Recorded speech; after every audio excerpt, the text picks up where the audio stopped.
This meeting is being live streamed and recorded and will be made available to view via the Council's website, except for discussions involving confidential or exempt items. Therefore, the images and audio of those individuals present and or speaking will be publicly available to all via the recording of the Council's website at www.caerphilly.gov.uk. If members lose connection during the live meeting, please make every effort to reconnect. However, the meeting will continue as long as it remains correct. Democratic Services staff are available and will be able to assist you to reconnect if necessary. I wish also to remind everyone that as the presiding member, I have the discretion to terminate or suspend the meeting and the live stream if, in my opinion, continue to do so would prejudice the proceedings or that in continuing might infringe the rights of any individual. As presiding member, I also have the right to remove persons from the remote and physical meeting if that is necessary. All members joining us remotely should have already checked their headphones, microphones and IT equipment before meeting commenced. Members joining us in the chamber are asked to be respectful and considerate of those joining remotely. All requests to speak will be taken by using the hands up function on Teams in strict order of indication, so I ask you to please be patient. I wish to remind members and officers joining remotely to ensure that microphones have been muted.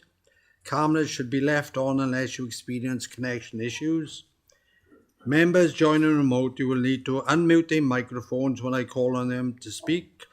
Members attending physically should use the chamber microphones.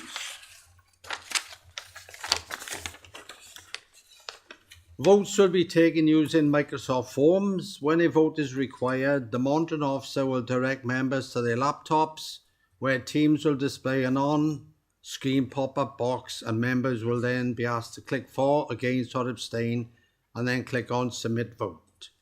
The names and votes cast will be recorded and published to our website following the meeting. There are no planned fire drills this evening. If the fire alarm sounds, please make your way to the fire exit at the rear of the chamber and follow the Caerphilly Council staff. If you consider yourself to have a disability, please ensure that it is known by council staff in attendance. Before we proceed this evening, I would like to welcome Councillor Geoffrey Grenville, the newly elected member for the Van Ward, to the council meeting. Congratulations. Well done. We go to the agenda now to receive apologies for absence. Apologies for absence are detailed within the meeting chat. If members are aware of any apologies not listed, please add them to the chat or notify Democratic Services. Councillor Priest, you still got your hand up. Can you remove it, please? Item 2, Declarations of Interest. Councillors and officers are reminded of their personal responsibility to declare any personal or prejudicial interest in respect of any item of business on this agenda in accordance with the Local Government Act 2000, the Council's Constitution and the Code of Conduct for both councillors and officers. Are there any declarations of interest? Yes. I want to declare on the notice of motion. What item is this now? 9. Item 9, is it? Yeah, okay. I want to declare interest on that. Yeah, okay. And the reason being? My wife would be affected. Is okay. affected. So, we got Councillor Teresa Parry. Thank you. Yes, I have a personal interest as well, as I am one of the WASPy women. okay. Councillor Anne Braun Petit. I'm a WASPy woman too, so I've got an interest. Okay, Councillor Charlotte Bishop. My mother's a WASPy woman, so. Right. Councillor Carrie Johnson, are you a WASPy woman? Well, I did try to be chair, but I'll leave that to my sister, please. Okay then. Councillor Denver Priest.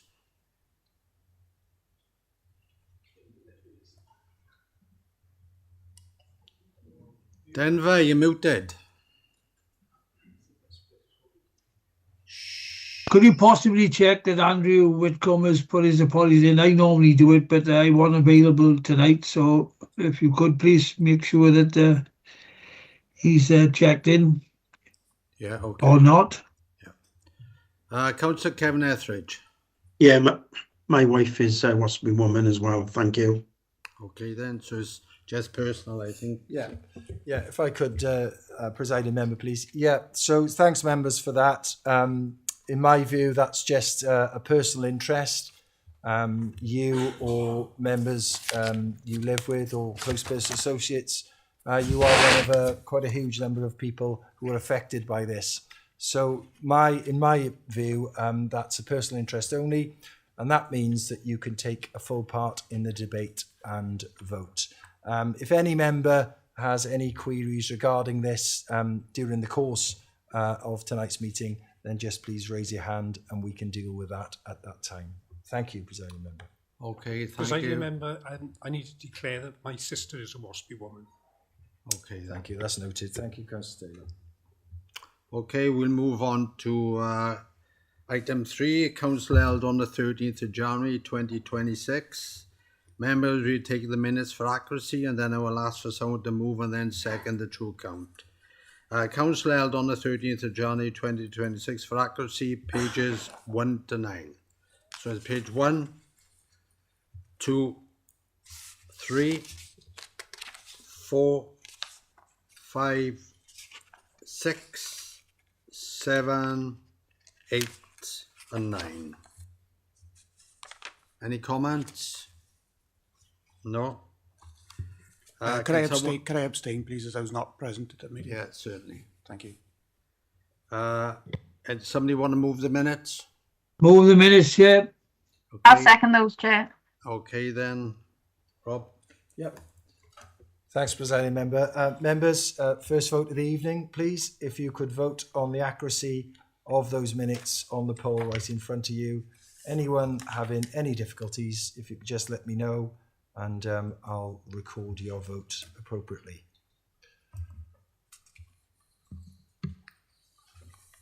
And the minutes are comfortably carried.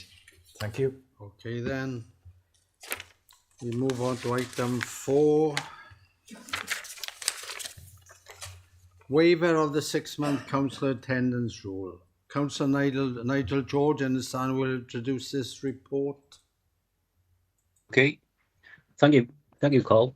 The purpose of this report is to seek council's approval to extend the 6-month council attendance rule for Councillor Andrew Whitcomb in accordance with the relevant legislation.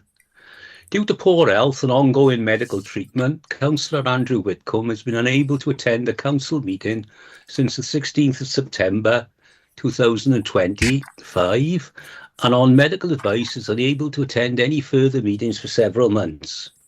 I am sure members will join me in sending our good wishes to him for a full and speedy recovery. The remuneration report for the Democracy and Boundary Commission provides that the senior salary payment can continue for a maximum of 6 months. Council is asked to endorse the following recommendations: that the current absence from all council and committee meetings of Councillor Andrew Whitcomb due to his ill health be authorised and approved for further period of 6 months, ending on the 15th of September 2026, or until he resumes attendance, if that is sooner, in accordance with Section 85 of the Local Government Act 1972. By endorsing the recommendation, Council is ratifying the payment of the senior salary to Councillor Whitcomb as Chair of the Housing and Environmental Committee for a maximum period of 26 weeks until the 15th of March 2026. From that date, Councillor Whitcomb will receive the basic salary only unless he returns to work. Thank you. Okay, thank you, Councillor George. Councillor Shane Williams. Thank you very much, Colin. As the Vice Chair to Councillor Whitcomb on the Housing and Environment Scrutiny, I want to second what Councillor George has said and echo what he said in regards to wishing Councillor Whitcomb a full and speedy recovery. Thank you. Okay, thank you. Having been moved and seconded, debate is now in order. Members attend remotely and in the chamber. If you have any comments, please indicate now using your hands up function on Teams, and I will take speakers in strict order of indication. Councillor Charlotte Bishop.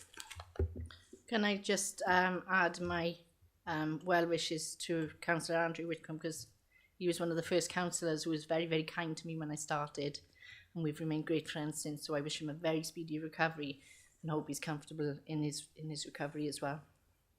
Okay, thank you. Councillor Nigel Dix. Yeah, thanks, Presiding Officer, Chair. Well, I've had a word with Andrew. I've known Andrew for many years. When I used to work on the GLO in Abercan, the first time I met Andrew. That's going back at least 30 odd years. I was upset to hear that he's been ill, but I wish him a really speedy recovery, and we see him back in the chamber as soon as possible. So I support this motion tonight. Thank you. Okay, thank you. There's nobody else indicating, so... Yes, Chair. Please, Councillor Priest. Oh, sorry. Councillor Denver Priest.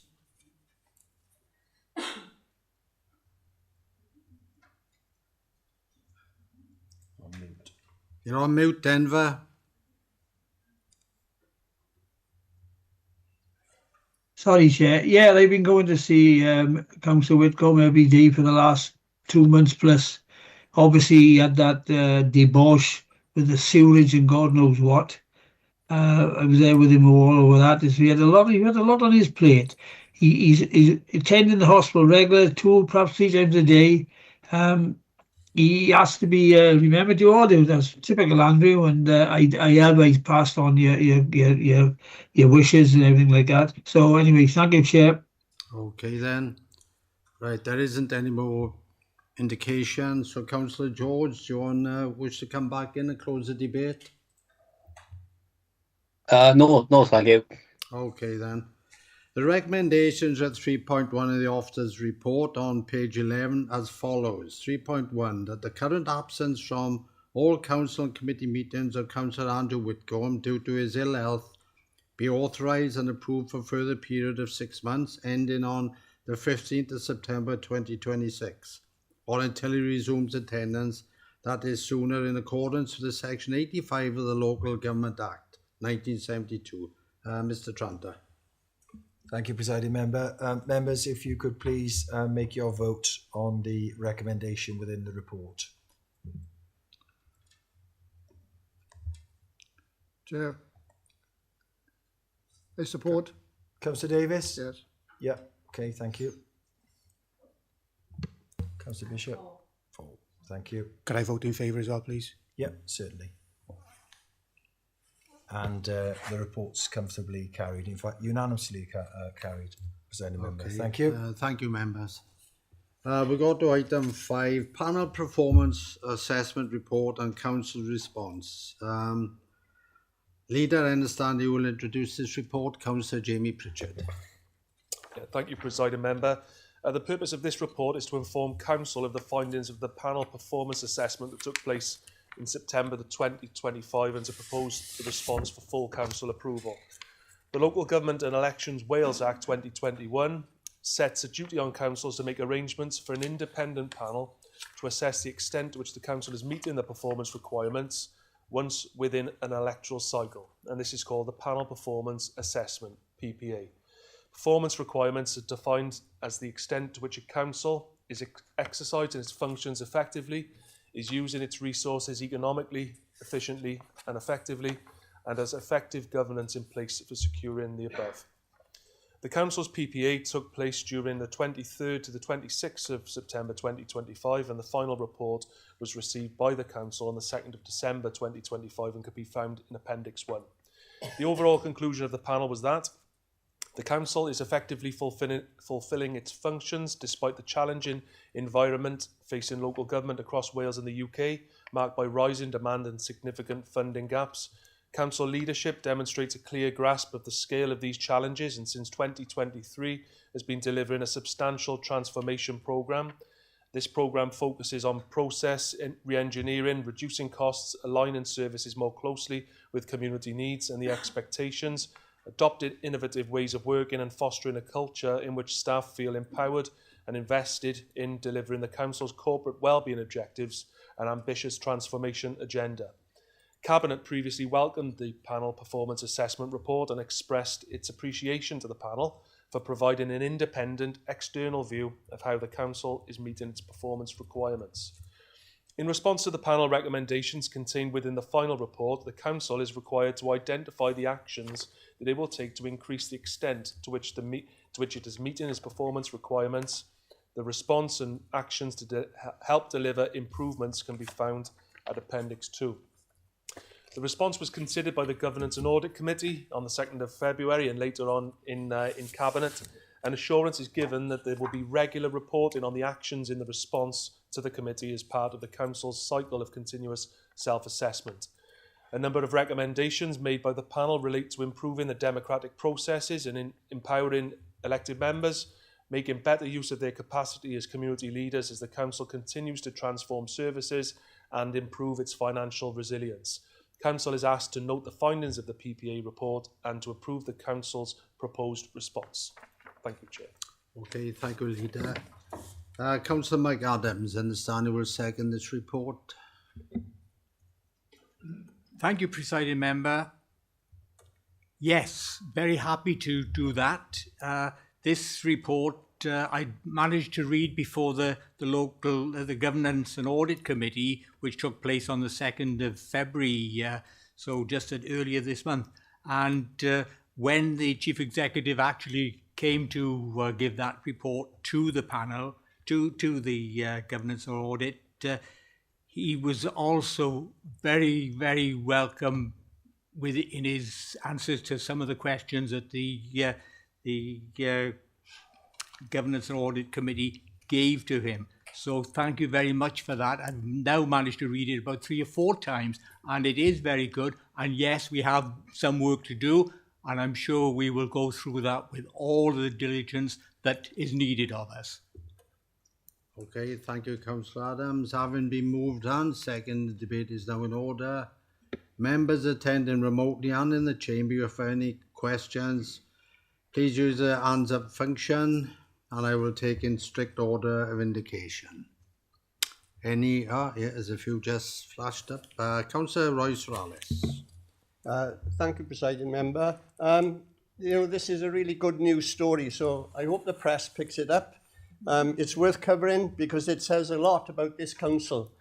Personally, I welcome this panel performance assessment and in particular its clear conclusion that this council is effectively fulfilling its functions despite the extremely challenging environment facing local government. Operating under the requirements of the Local Government and Elections Wales Act 2021, we invited independent external scrutiny, not because we had to simply comply, but because we are committed to continuous improvement. The panel's findings confirm that we are exercising our functions effectively, using our resources responsibly, and maintaining strong governance arrangements. What is especially encouraging is the recognition of the transformation programme we've been driving since 2023. The panel, in its report, acknowledged that our leadership understands the scale of financial pressures and rising demand, and that we are responding with ambition. Re-engineering processes, aligning services more closely with community needs, adopting innovative ways of working, and fostering a culture where staff feel empowered and invested in delivering our well-being objectives. This is not complacency, it is progress. In a period marked by funding constraints, as the leader has mentioned, and growing complexity, the Council has demonstrated resilience, strategic clarity, and collective purpose. Our thanks should go to our leadership, our officers, partners, and staff across the organisation. These achievements reflect everyone's dedication and professionalism. We should be proud of what has been recognised, while remaining committed to acting in the panel's recommendations and continue our improvement journey. Thank you, Chair. Okay, thank you, Councillor Rallis. Councillor Greg Eade.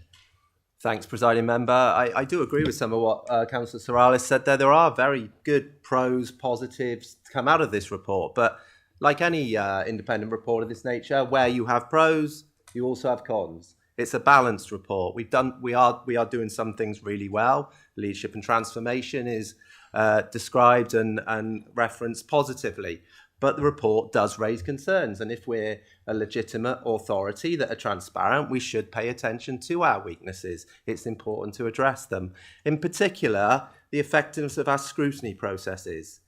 Given the clear message in the report, the scrutiny is not having the impact it should have, mainly due to the very short time that members have to digest the large reports that we receive.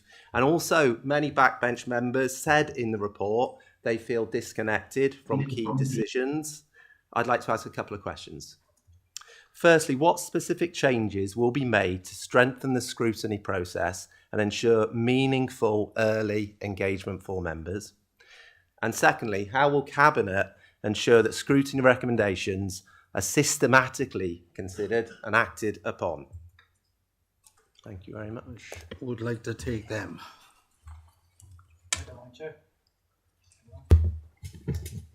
Yeah, thanks, Councillor Reid. Prefer not to think of them as weaknesses, but opportunities for us to just tweak things a little bit. The scrutiny position is not new to us. We've had a review of scrutiny undertaken by Audit Wales, and it drew the same conclusions. I think members in the chamber would all recognise that scrutiny is not working effectively. I think there's probably another debate that could be had about where in Wales scrutiny is working effectively. But what we didn't want to do with this, and you'll note the section in the action plan on improving democracy, we didn't want to lock ourselves away in a room and just design something that we thought would work. So the real kind of step forward here is to engage you as backbench members in helping to shape what those scrutiny changes look like. There's already an action plan in place to address the Audit Wales specifics, but I think this runs a little bit beyond just scrutiny. A lot of the phrases that are used in this report about connecting backbench members to decision making, earlier engagement, opportunities to shape the direction of this council are all kind of born in us getting together collectively, starting to think about what needs to change and what would work for all of us. And I think Cabinet have been quite clear. We're being clear as officers. This isn't something that any one corner of this chamber can resolve. It needs to be done collectively. So you'll see in the Improving Democracy section a lot of references to us forming a group and starting to work through these things. That's the commitment that I'll make to you in terms of us improving the situation, but I also need you to help me by stepping towards that issue, and hopefully together we'll find a way to address things. Come back on that, President Member. Yeah, great. That all sounds very good, and I'm more than happy to get involved in that. I like the way you're talking about taking it away, perhaps from the formal processes and making it much more inclusive. Involving all backbench councillors, whatever our colour. So yeah, that sounds great to me. Call a leader in. Yeah, in terms of improving scrutiny, Councillor Reid, absolutely, completely and utterly agree. I do get frustrated sometimes with scrutiny because I do believe that perhaps scrutiny members perhaps undervalue the role that they can make to the scrutiny process. For instance, a scrutiny committee, if they are they are taking issues forward and they do own the scrutiny process. I mean, when you're waiting for sort of Cabinet reports to come and then have a say on it and what have you, there is an opportunity for scrutiny to really go back to basics, perhaps. Sometimes you've got to go back to first principles. And if it is a case of the scrutiny leadership group meeting, which I understand will be re-engineered, I suppose the scrutiny chair is going to come together and perhaps drive the agenda. Somebody's got their mic on. Hang on. Yeah. I'll come back.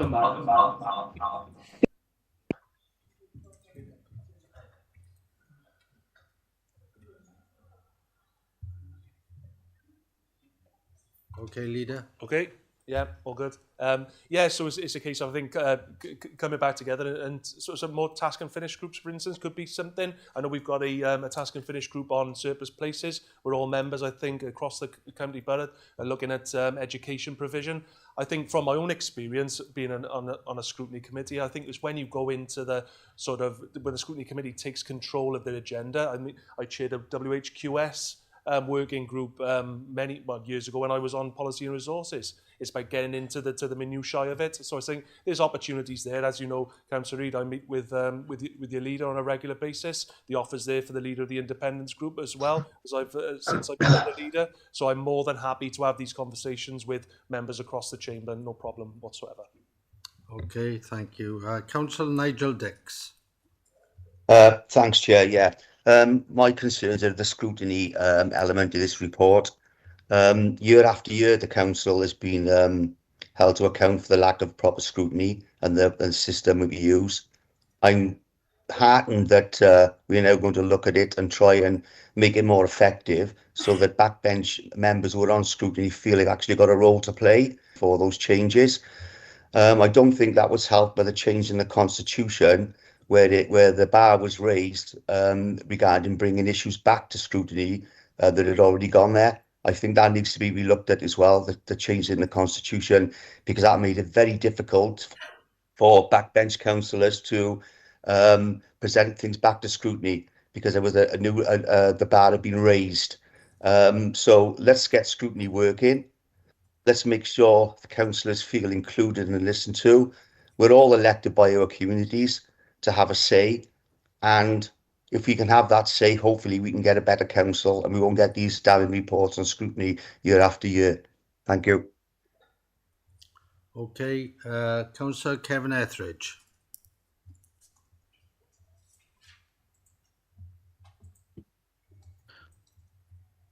Thank you, Colin. The report is quite constructive, but there are a few points. If we look under the performance duty, it does say there, under section 92, that there's still no alignment with there still does not appear to be a coherent workforce plan aligned to the transformation agenda. Now, the transformation programme has been going since 2023, and there has been a lot of money spent on that with consultants. So that actually came out at me with, a bit of a concern. Also, secondly, the panel observed a workforce that is willing, enthusiastic, and it clearly embraced by the workforce. It said that internal communication is open, transparent, and well received by the staff and councillors, which is a really positive point. And I wonder, Presiding Officer, if I would suggest a way forward for the leader, and I'm sure he would agree with this. Can I suggest that we have a full staff survey? In the report, it does say in 4.16 that we encourage a staff survey, and I would like, that put on record. And I don't want to put a motion down to say I propose we have a staff survey. I would like to know, will the leader agree to a staff survey of all the staff? Thank you. Okay, I'll go to our Chief Executive, Mr. Edmonds. I think he wants to come in on this. Yeah, and not a matter for the leader, Councillor Etheridge. You won't be surprised to note that understanding the sentiment of our workforce in terms of how they feel about working for the council is something that's very dear to my heart. It's something that I believe I am constantly open to. I don't need to rely on an annual survey to find out what staff are thinking. I have a live Q&A monthly. We do stand-ups every week, as you know. My door is constantly open, so I'm pretty certain that I've got a good connection with what's going on out there. That said, surveys do obviously provide you with benchmarks and data that can be quite useful. But what we're working through at the moment is not a 75-question once-a-year survey. We're starting to think about a way of doing pulse surveys which test the feeling and the sentiment across the organisation more regularly and give us very, very useful information, but give us it on a quarterly basis. So we're moving into this space already. This will be referenced in the people strategy we're developing at the moment. So rest assured, you'll get to find out whether my take on how the staff feel about working here is accurate or otherwise. I'm sure if it's otherwise, you'll pull me up on it, but certainly got no issues with surveying staff. Okay then. Councillor Sean Morgan. Thank you, Presiding Member. I very much welcome this report from our peers within local government. I believe that many of the comments in the report, such as the council is effectively fulfilling its functions, the council leadership demonstrates a clear grasp of the scale of these challenges, and also that it is commendably using its ambitious and now mature sector-leading transformation programme to help create a long-term, sustainable and resilient council. I believe that these comments very much vindicate the small spend of 2 million, it was less than £2 million, on consultant and on enabling change in this council, which has led to annually recurring savings in the tens of millions of pounds. Now that this report from, as I say, a panel of our peers acknowledges that this work is indeed sector leading, I wonder if the councillors who at the time decried such spend as a waste of money and questioned the value of actually transforming and working in a different manner, would they now agree that they were wrong? Thank you, Presiding Member. Councillor Charlotte Bishop. Thank you, Presiding Officer. No one yet has actually thanked the officers and the staff that work here, and they work exceptionally hard. You know, we're in a process, we're in austerity, you know, times are uncertain, and morale has been very, very low within council staff. So to get a report like that, the hard work they've put in, and the fact that they're back in the office and you see a lot more people chatting and smiling, is, I think, credit to the Chief Executive rather than the leadership team of Labour. But thank you very much. But I am pleased to see the council have started making changes within the council.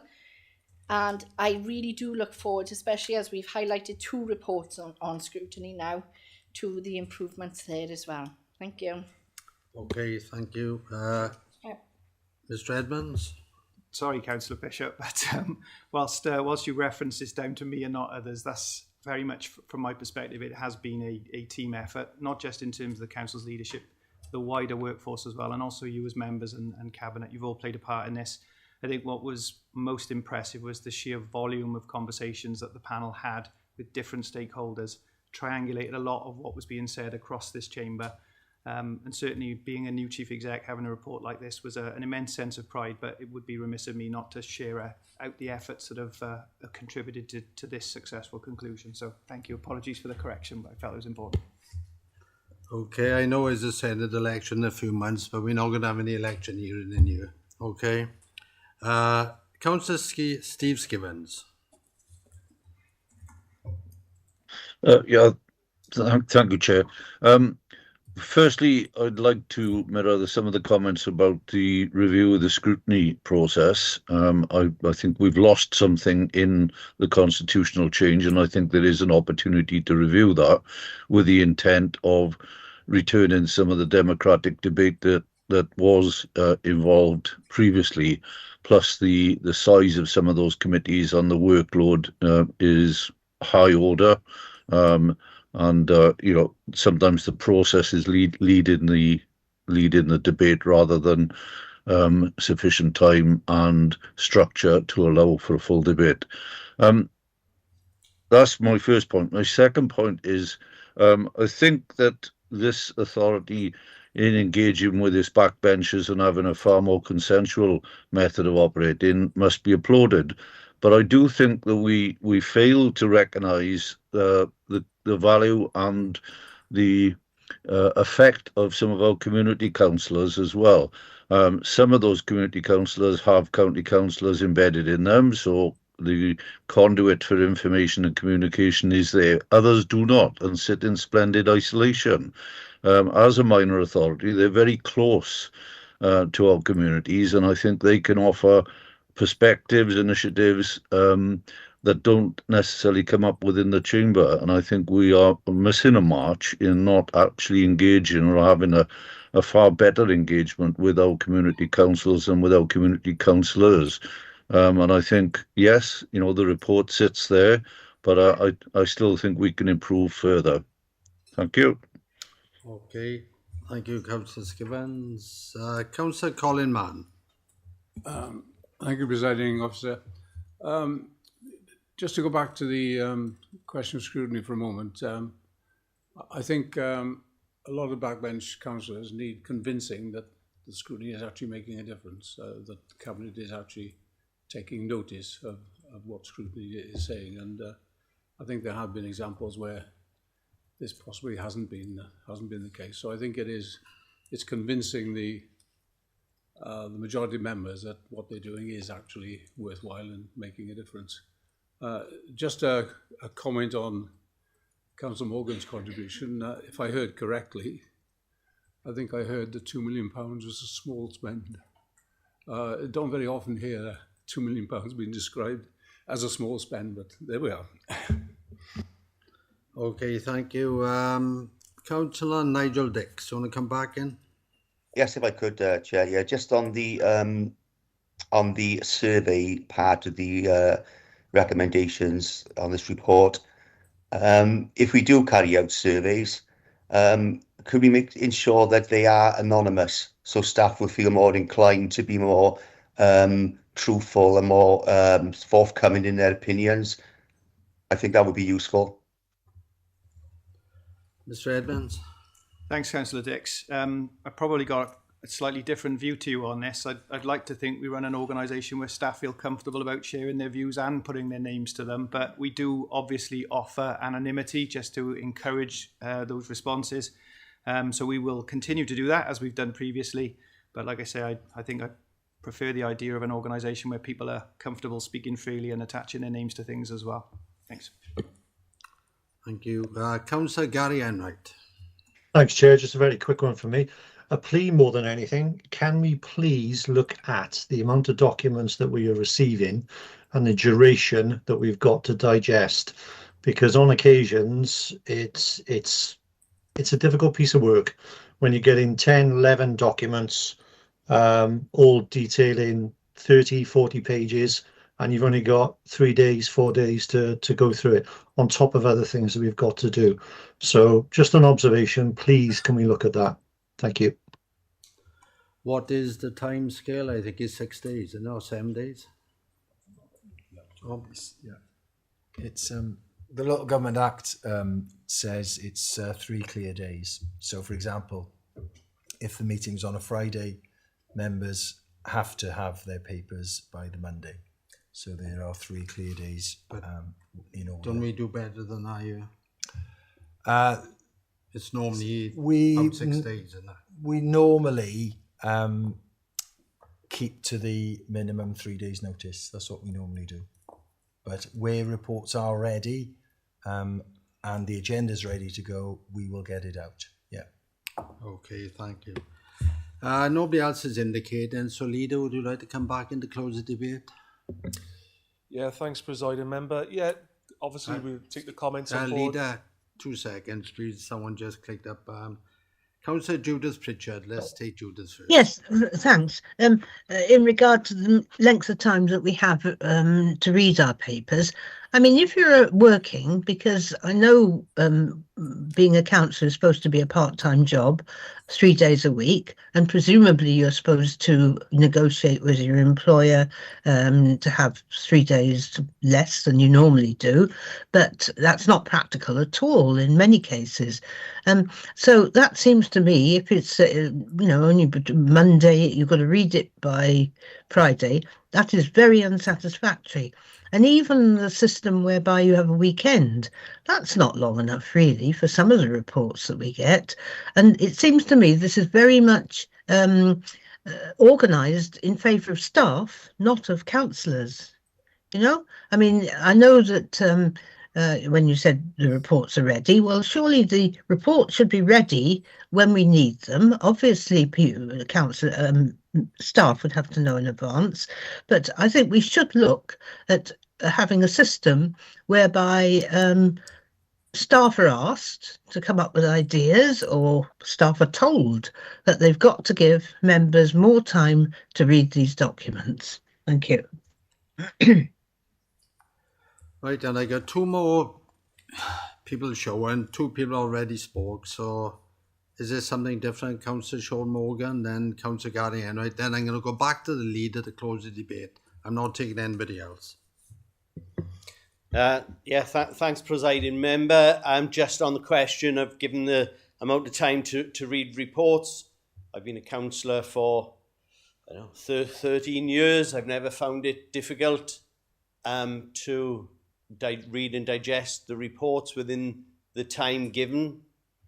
We are not doing this on a volunteer basis. The ordinary councillors here get paid almost £20,000 a year. Therefore, they have signed up for and agreed the terms of being a councillor and should be happy to carry out those duties in the defined times. But you will always find somebody moaning about these things. Thank you. Finally, Councillor Gary Enright. I'm not taking. Yeah, I'm not going to labour the point, Chair, but I just want to make reference to the recent scrutiny, and I'm not moaning about the reports, but I want to do it justice. Corporate Regeneration Scrutiny Committee last week, there were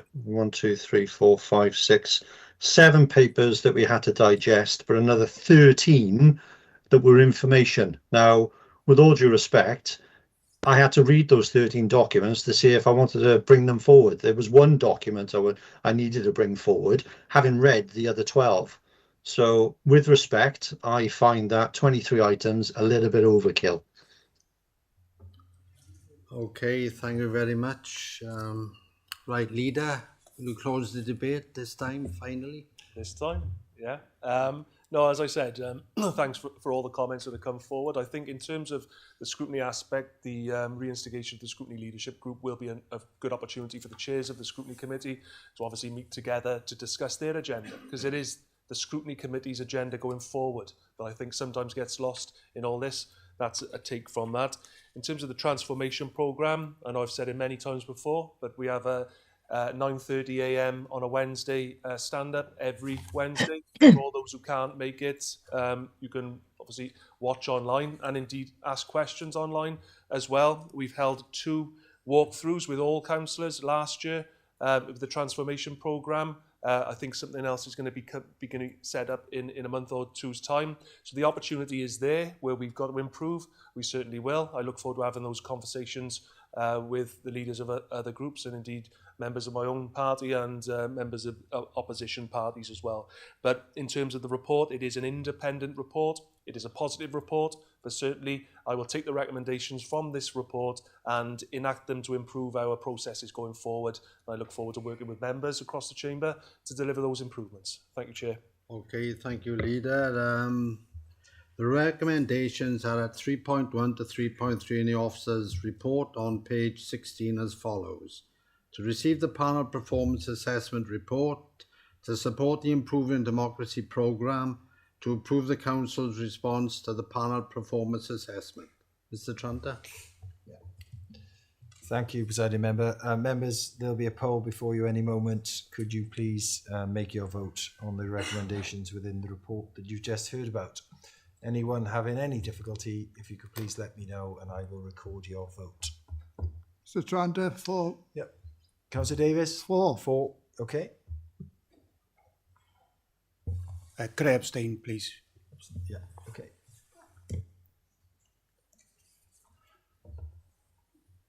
And the recommendations within that report are comfortably carried. Thank you. Okay. We'll go to agenda item 6, Capital Strategy Report 2026-27. Councillor Leonard Stenner. Thank you, presiding member.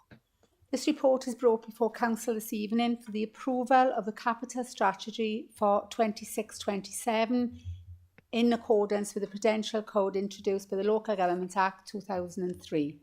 The report cross-references to the budget proposals 26-27 report and the Treasury Management Annual Strategy Capital Finance Prudential Indicators and minimum Revenue Provision Policy Report for 26-27.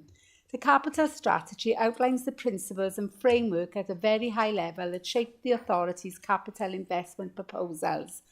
The principal aim is to deliver an affordable programme of capital consistent with the financial strategy that contributes to the achievement of the Council's priorities and objectives as set out in the authority's corporate plan. Consider associate risks, recognise financial constraint over the longer term and represent value for money.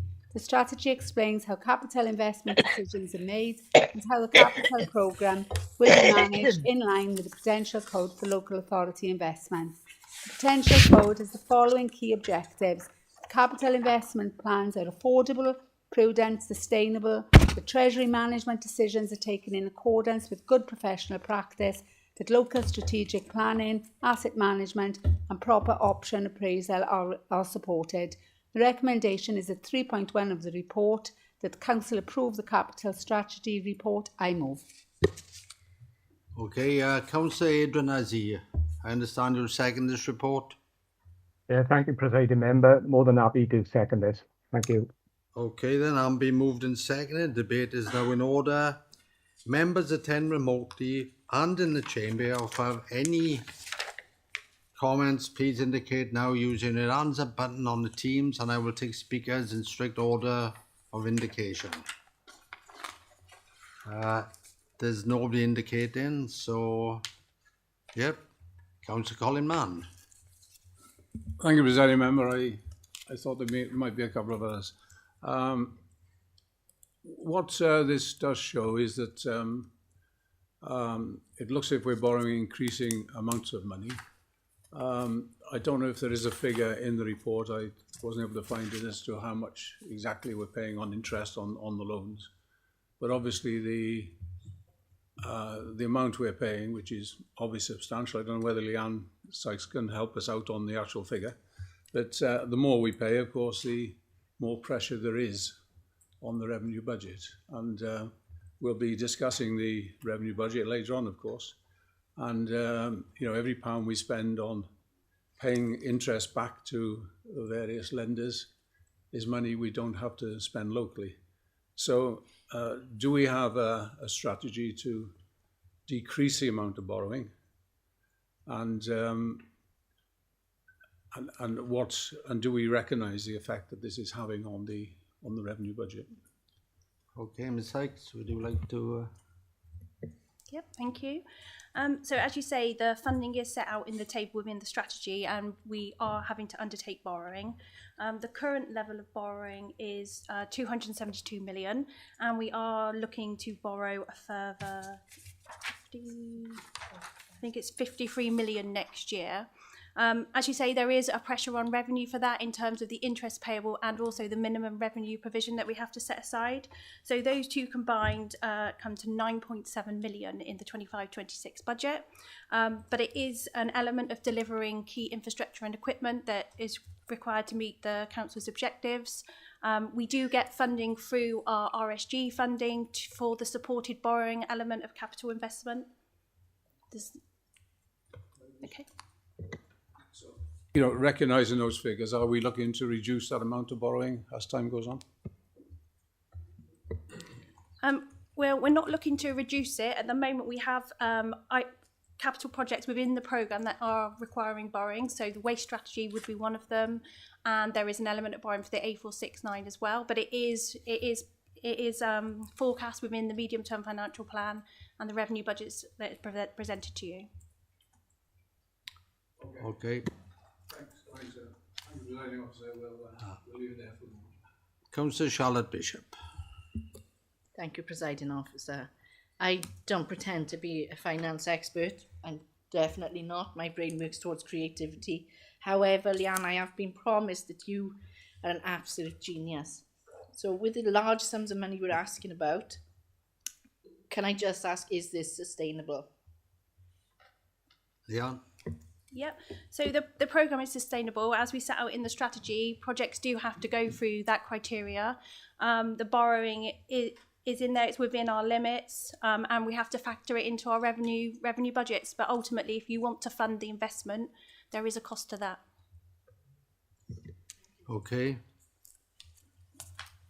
Councillor Nigel Dix.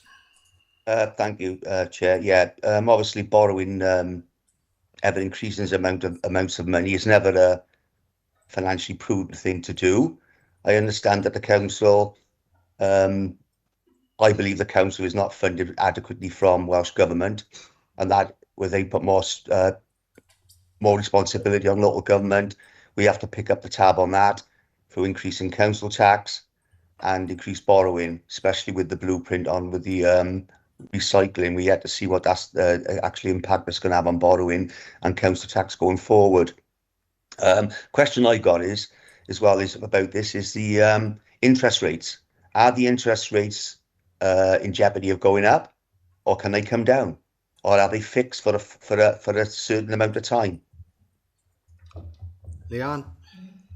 Yeah, so obviously we've got a range of borrowing which attracts a range of different interest rates, and we use our Treasury advisors to help us with that, and we kind of manage a Treasury portfolio. So as some loans become due to be repaid, we can take decisions then to borrow if we need to. Obviously, we try to lock in lower interest rates, so depending on the interest rate at the time, we may take short-term borrowing, medium-term borrowing, or long-term borrowing. It also depends what we're borrowing for, so we can get a better rate if we borrow for the HRA. So it is a Treasury management decision at the time. Okay, thank you. Chair, just for a bit of clarity, if I could. So over a period of a loan for a particular reason, could that interest rate be increased? Thank you. So the loans we've taken out are all fixed, so we know the interest rate that we're paying for the length of that loan. Okay, Councillor Marina Shagan-Dawson. Just a quick question: is this usual for councils to borrow this amount compared to other local authorities?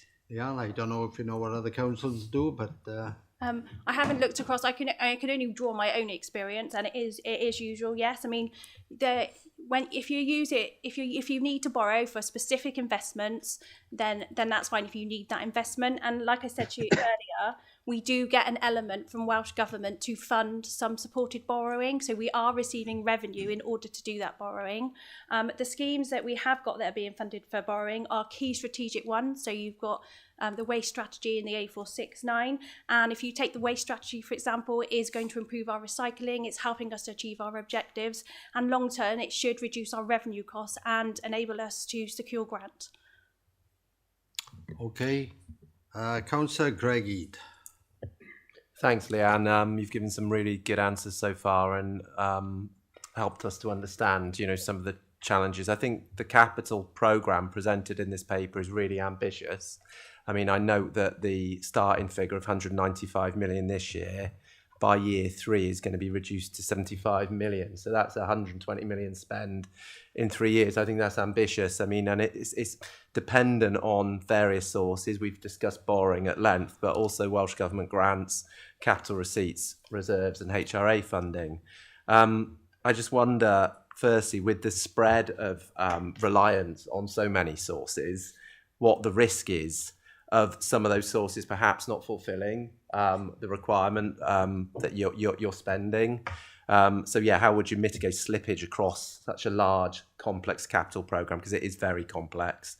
And then secondly, what contingency plans do you have if those capital receipts that I referred to are not forthcoming in the next 3 years? Obviously, we know in the next year, I would imagine, but the next 2 years onwards, we can only estimate those receipts. So I'd be interested to know what your plans are for that. Thank you. And it's a really good question, and we get this a lot with capital, with slippage. We see it, don't we? We've seen it before. So we've had the place shaping board this year. We're going to strengthen that by a capital strategy board going forward. As you say, it is a significant programme, so it's all about getting the profiles as accurately as we can in the first instance. But we are able to slip, and when we come to funding, we always use the cheapest funding first. So we would look to maximise our own reserves, grants, contributions before we go to borrowing. In terms of, we always make sure we meet the conditions of the grant. A lot of the grants are drawn down after spend. So the programme you set out here is like the approved budget, but obviously we do that based on spend, so we draw them down. We have the grant conditions in advance. We are able to go back with Welsh Government to ask for extensions if things do slip and we've got legitimate reasons for that. So yeah, overall it's about project management and making sure we have that oversight and scrutiny in the first place. Could I possibly just follow up with a quick second? You said the grant, you don't draw the grants down until the work is done. Doesn't that present a greater risk then that when you've done the work and you come to draw it down, timescales, for example, changing slippage, you know, that sort of stuff? How do you convince Welsh Government to release the grant money if the conditions have changed or something? You see what I mean? Yeah. Thank you. So it's a mixture. So a lot of the grants are done based on spend. Others are given in advance. Each one has its own funding agreement with a funding profile that we sign up to with certain conditions attached. So it is managed across the board. But yeah, I mean, like I say, that's why the council has reserves. It's able to manage cash flow. We do cash flow projections. But yeah, and we have milestones that we agree to reach. Leanne. Okay. Councillor Stenner, do you want to come back in to close the debate? No? Okay then. The recommendations are at 3.1 in the officer's report on page 60 as follows. The annual capital strategy report be approved. I will now call on Mr. Tranter to take us to the vote. Many thanks, Presiding Member. Members, could you please vote on the recommendation within the report that you've just heard about? Once more, if anybody has any difficulty in voting, if you could please let me know and I will record your vote appropriately. 4. Councillor Davis, 4. Thank you. Yep. Okay. Okay then. 4. Councillor Powell, 4. Who was that? Sorry. Councillor Powell, was that you?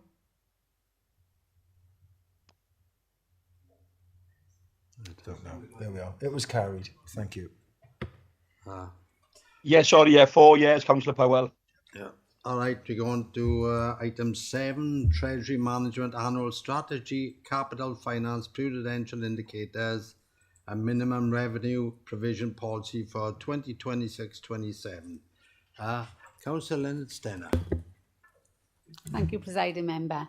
This report is again brought before Council for approval of the annual Treasury Management Strategy.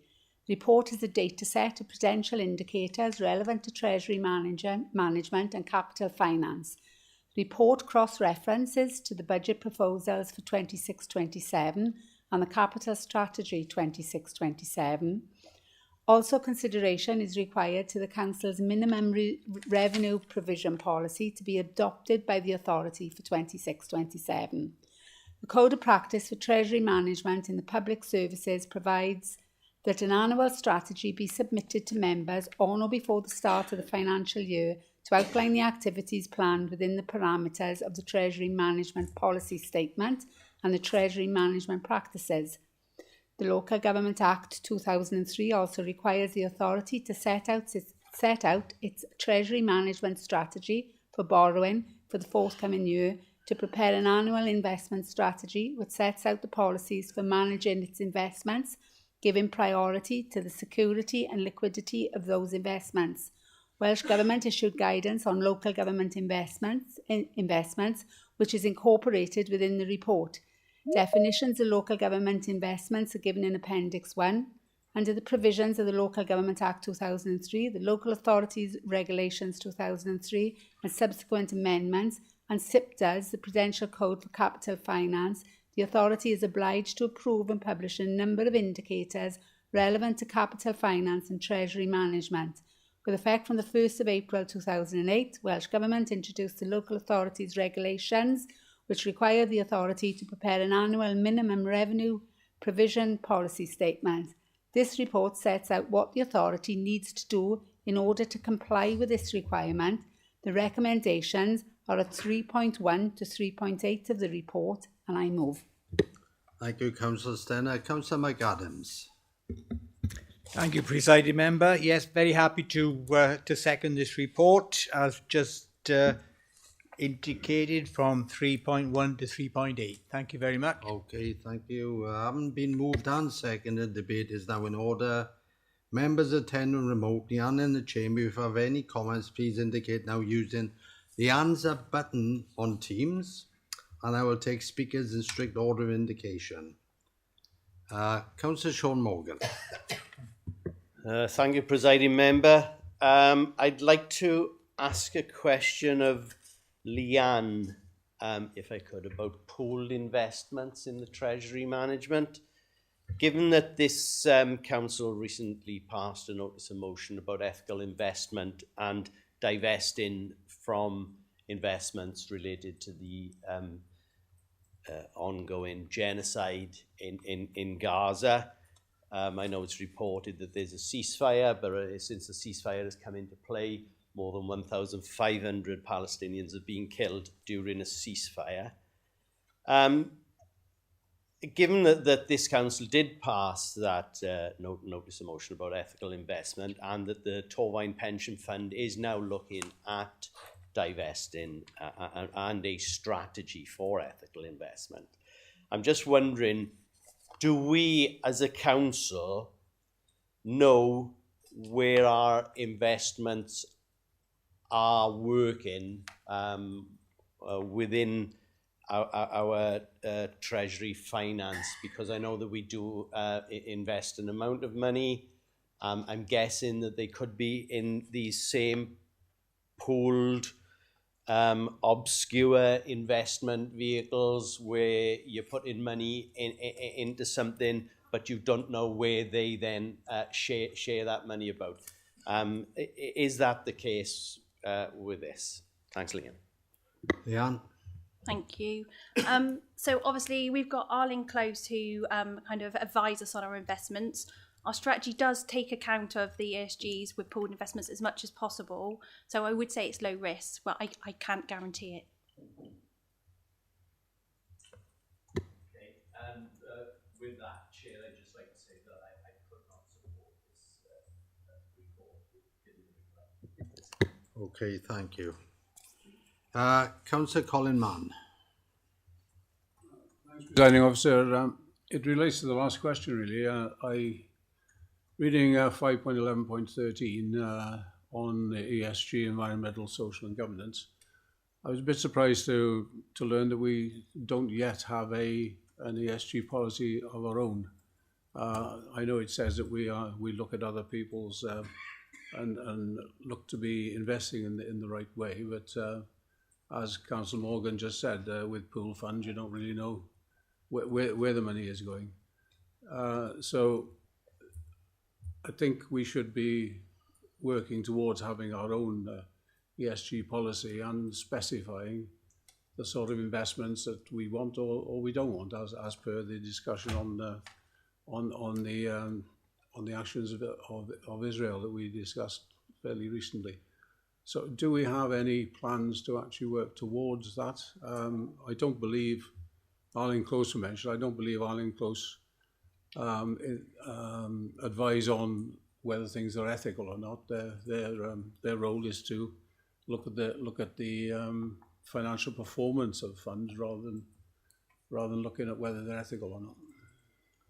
Leanne, are you able to come back in on that? Yes, it's definitely something that we can look to develop. Okay. Councillor Charlotte Bishop. Councillor Nigel Dix. Yes, Chair. Just on Councillor Morgan, I know he's gone over to the Green Party recently, whose policy is to is for the annihilation of Israel. I object to the use genocide. The British Can government you have done just get to the point? Yeah, the point is, I object to the use of the word genocide when mentioning Israel. They were fighting for their survival. Whatever investments we make as a pension fund, we got to make sure that they are ethical, as he says. But I would object to the use of the word genocide. The British government has also said that there is no genocide. That's the Councillor Morgan's view and the Morgan of the Green Party. Right. The view of the Green Party, and I don't share that view. Can you get to your point? Because your hand was up before Councillor Morgan actually spoke. So it must be something else you wanted to say. No, my hand went up after Councillor Morgan made his outrageous statement. Okay, thank you very much. We all got different opinions. So, Councillor Charlotte Bishop. Okay, firstly, the United Nations called it a genocide. So there's, I'd rather believe the United Nations. Number two, we've also passed a motion previously on not investing within Russia due to the Ukrainian war. Is that the same as Israel? Because obviously, you've had a lot longer to deal with that one. And is this just a timing issue, or is it just that we can't find out? Thank you.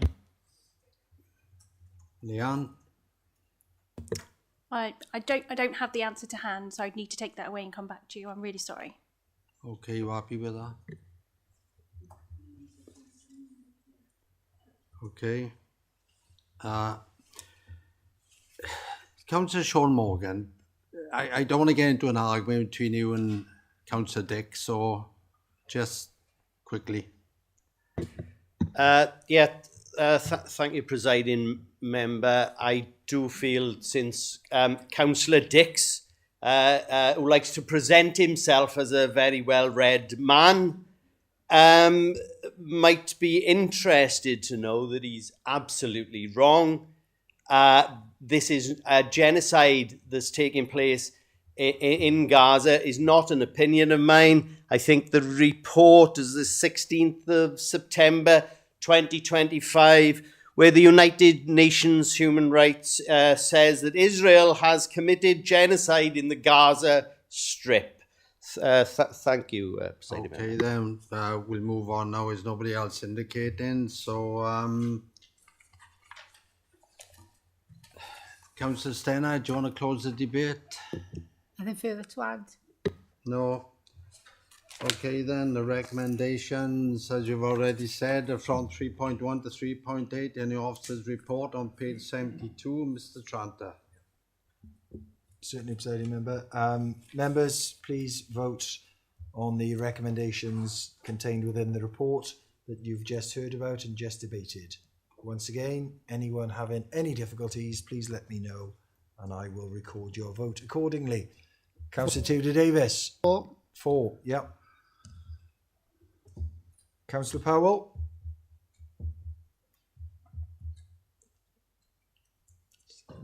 Yeah, abstain again. Yeah. Yep, sorry, yeah, the app worked that time, thanks. Oh, it did work. Fantastic. Thank you. Yeah, thank you. Thank you. Therefore, Presiding Member, it's all comfortably carried. Thank you. Okay, thank you very much. We're going to agenda item 8. Budget proposals for 2026-27. Councillor Leonard Stenner. Thank you once again, Presiding Member. Members, I am pleased to present to you once again a robust, measured and carefully considered budget which continues to protect key services and meet the needs of our residents. The report before you has been prepared against a backdrop of ongoing financial constraints and significant pressure and demands on our key services. Despite these unprecedented pressures, this Council is proud to place the customer, our residents, at the heart of everything we do, and I am proud to associate myself with a budget that takes a customer-focused approach, with a strong emphasis on getting the basics right. We all know this council, like all councils across Wales, continue to navigate through major financial challenges. We are facing a savings requirement of £8.5 million for the 2-year period 27-28 to 28-29, after allowing for savings and transformation targets already built into the MTFP. I am sure members across the chamber will recognise that a huge amount of work has been done over recent years to transform and improve our services in order to identify savings and deliver efficiencies. This has been a collective effort involving staff across the whole organisation, and I would like to thank all of those involved. Our ambitious transformation programme continues to make positive progress, and the report before you notes that we have a savings target of £5.6 million for 26-27, as detailed in Appendix 5. There are also a range of new permanent and temporary savings proposals, totalling £4.7 million, as detailed in Appendix 4. The scale of our financial challenges cannot be overstated, but it is something that we are working together collectively to address, and positive progress is being made. We also recognise that our residents are feeling the pinch too, due to the cost of living crisis and rising household bills. This is a budget that recognises these pressures and recognises we must do all we can to help our community through this difficult period. Members will note that we are proposing a modest 3% increase on all fees and charges, which is a fair and consistent approach. We are proposing a 6.25% increase in council tax, and importantly, this will still mean our residents continue to pay one of the lowest levels of council tax in Wales. I appreciate that none of us want to increase council tax, but for every 1% we take off the proposed 6.25 increase, we would need to find an additional £785,000 in savings elsewhere. We have delivered this budget without making significant cuts to our key frontline services, and this will no doubt be welcomed by residents across the whole county borough. Our residents want us to get the basics right and focus on scarce resources on protecting core services. The feedback we are getting out there in the community is that residents want to live in a cleaner and greener county borough, and I am pleased to report this budget includes positive steps to tackle a range of issues around litter, cleansing and improving our local street scene. The proposed 50% growth to the Cleaner and Greener programme will increase the provision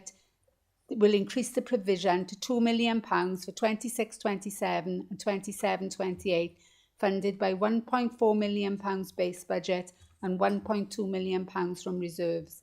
In terms of other key services, we are also proposing a commitment to increase spending on education and social services by £13.4 million, ensuring young people and the most vulnerable are protected. Our schools will receive £3.7 million to help address financial challenges and inescapable pressures. The report outlines proposed growth of £690,000 to support a review of fees for kinship carers. This will improve allowances, strengthen stability and sufficiency, and deliver better outcomes for our children and young people. More than £10.8 million capital funding has been identified for a range of projects to improve our assets and infrastructure across the county borough. As stated previously, we are proposing a 6.25% increase in council tax, which would see an increase in the Band D precept from £1,560.63 to £1,658.17, a weekly increase of £1.88. Again, it is important for us all to remember that even with this increase, we still have one of the lowest council tax levels in Wales. A notable improvement for 26-27 is the fact that this budget does not require the one-off use of reserves. This strengthens our financial sustainability and allows reserves to be directed towards targeted one-off investments, including investor-save initiatives. The budget is the accumulation of a lot of hard work by officers and members over a number of months, and I would like to place on record my sincere thanks to all those involved. Members, I hope you can see that the work is being done to ensure the Council remains committed to delivering for our residents despite the difficult financial environment. Real progress is being made across a range of areas thanks to our prudent approach and our robust financial management, and this work will continue. Residents can rest assured that the administration is continuing to take positive action to balance the budget while responding to the complex and ever-changing needs of our communities. The eagle-eyed amongst you would have noticed two anomalies that need to be corrected. In paragraph 5.2.11 of the main report, the figures for general funding were inadvertently reversed. This should read as an increase of £208,000 from 10.591 million in 25-26 to 10.799 million for 26-27. In addition, Appendix 2 incorrectly states the Winding House lost income due to closure as £58,260. This should be £19,398, resulting in inescapable pressures. Total of £9,403,463, consistent with the tables in the main report. These adjustments have no impact on the approvals or tables in the main report. May I conclude by proposing the recommendations of the budget report as shown at 3.1 to 3.1.8 of the report. I move. Okay, thank you, Councillor Stennett. Councillor Jamie Pritchard, leader, I understand you're going to second this? Okay. All right. Okay. Leader? Yeah, can I second the report and reserve the right to come back in towards the end of the debate, Chair? Thank you. Okay, no problem. Having been moved and seconded, debate is now in order. Members attending remotely and in the chamber, if you have any comments, please indicate now using the hands up button on Teams. And I will take speakers in strict order of indication. Councillor Nigel Dix. Thank you, Chair. Yeah, 6.3% is lower than usual. So I thank the council and officers for that. Every year we make savings and we increase the council tax by double or sometimes treble the rate of inflation. The residents get less services because services are being cut in order for us to make the savings or reorganised, which costs money as well. I think the biggest problem we have with local government is the funding we get from the Welsh Assembly, as I say. More and more pressure is put on, red tape, bureaucracy, demands from the Welsh Government that have to be paid for. These things are not done for nothing, they don't come cheap. I'm glad that the council is trying to get back to basics, but my residents and residents across Caerphilly are facing 6% food inflation, 3% general inflation, energy bills that have risen by 70% in the last 7 years. 70%. Incredible amount of money that people are having to fork out. And a 6.3% rise. They're going to see a rise in their water rates as well. And no doubt in every other costs, because those costs will be passed on. So I would ask, this budget, I understand the council's doing all they can to keep it down this year, but we're getting less and less and paying more and more. And I would urge Councillor Pritchard as the leader to speak to Welsh Government and ask them to start spending money in local government to back up what they say they want us to do, rather than us the council taxpayer continually being hit in the pocket. Okay, thank you, Councillor Dix. Councillor Gary Enright. Thanks, Chair. In light that the customer focus approach is the main focus here, and this administration is willing to do all it can do to help residents, I'd like to test that ethos, if I may, and I'm not going to take too much of your time. Last week at the corporate regeneration scrutiny, which was one of the 21 documents I had to read, not to reinforce that, the 151 officer indicated that this organisation was actually sitting on an underspend of between 1 million and 1.5 million. So my amendment, and I wish to make an amendment, and I'm sure in light that this is a customer focused budget and this administration is willing to do all it can do, I wish to propose that either 1 million or 1.5 million is offset against this council tax suggestion of 6.25, which will reduce it to 4.25 if we use the whole 1.5 million. And I'm sure, in light of this, a customer focus approach, everybody will vote with that. Thank you. Okay, Leanne, would you like to come in? Yeah, thank you. And I'm sorry, there must have been a misunderstanding. What I referenced in the corporate and regen scrutiny was that the overspend position from Q2 had improved by just over 1.5 million. As at Q3, we are still reporting an overspend. It's a reduced overspend. We are reporting an overspend of 862,000 for the year end. So it's an improved position of 1.5 million from the Q2. It's not that we have an underspend of 1.5 million. I hope that clarifies. Do you hear That- that, Councillor Enright? Yeah, it does clarify, but that's not what I heard. In fact, even the chair suggested that that was a good position to be in. I heard that it was an underspend of 1.51 million or 1.5 million. That's what I heard. Yeah, sorry. I said it was an improved position. So it was a good position because we have reduced our forecast overspend by taking mitigating actions in year. So it's an improved position from quarter 2 to quarter 3, because in quarter 2 we were forecasting a much larger overspend position. Okay. Sorry, Chair, can I Yeah. just come back in? I'd like to make that amendment anyway. Thank you. So you're making an amendment, so I'll go through have the debate and I'll come back to you at the end, okay? Unless Thanks there's very other much. amendments as well. Councillor Kevin Etheridge. Thank you, Mr. Presiding Officer. As you all know, I did try and put an amendment regarding the CCTV room, and I will put an amendment at the end. I'd like to talk now a bit about education. It says that schools must contribute to the budget. So the 151 officer did say, and it was said, that the savings a primary school would have to give 11,000 and comps would have to give 60,000. Okay. A Freedom of Information request recently put a number of schools in deficit. Bryn Primary, 145,000. Risca Comp, 539,000.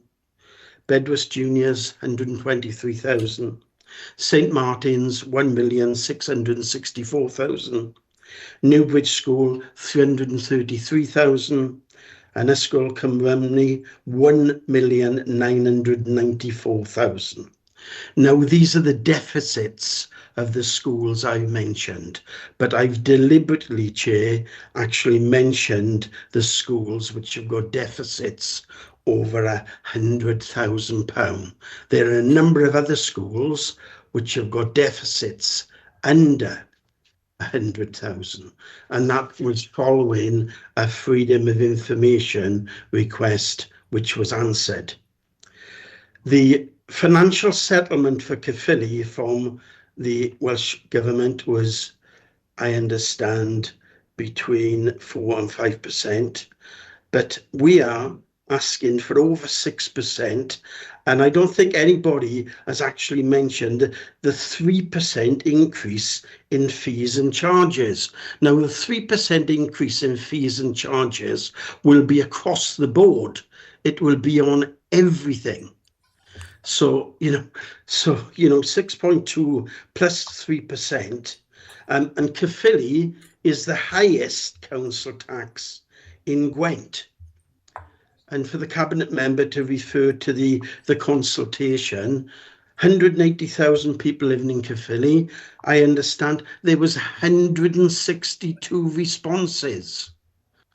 I think that needs to be put into context. 162 responses, Mr. Presiding Officer, out of 180,000. I leave people to judge that themselves. The leader will probably come back and say, Councillor Etheridge, where will we get the money from?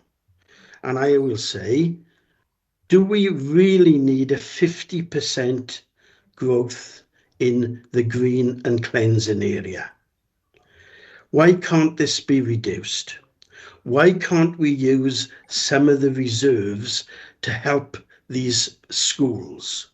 I appreciate what was said, that there is money going into the schools, £3.7 million, but that is the total amount which schools will receive. And when you've got Risca Comp, and I do quote Risca Comp, where there's 2 Cabinet members in Risca East, is in deficit by £539,818.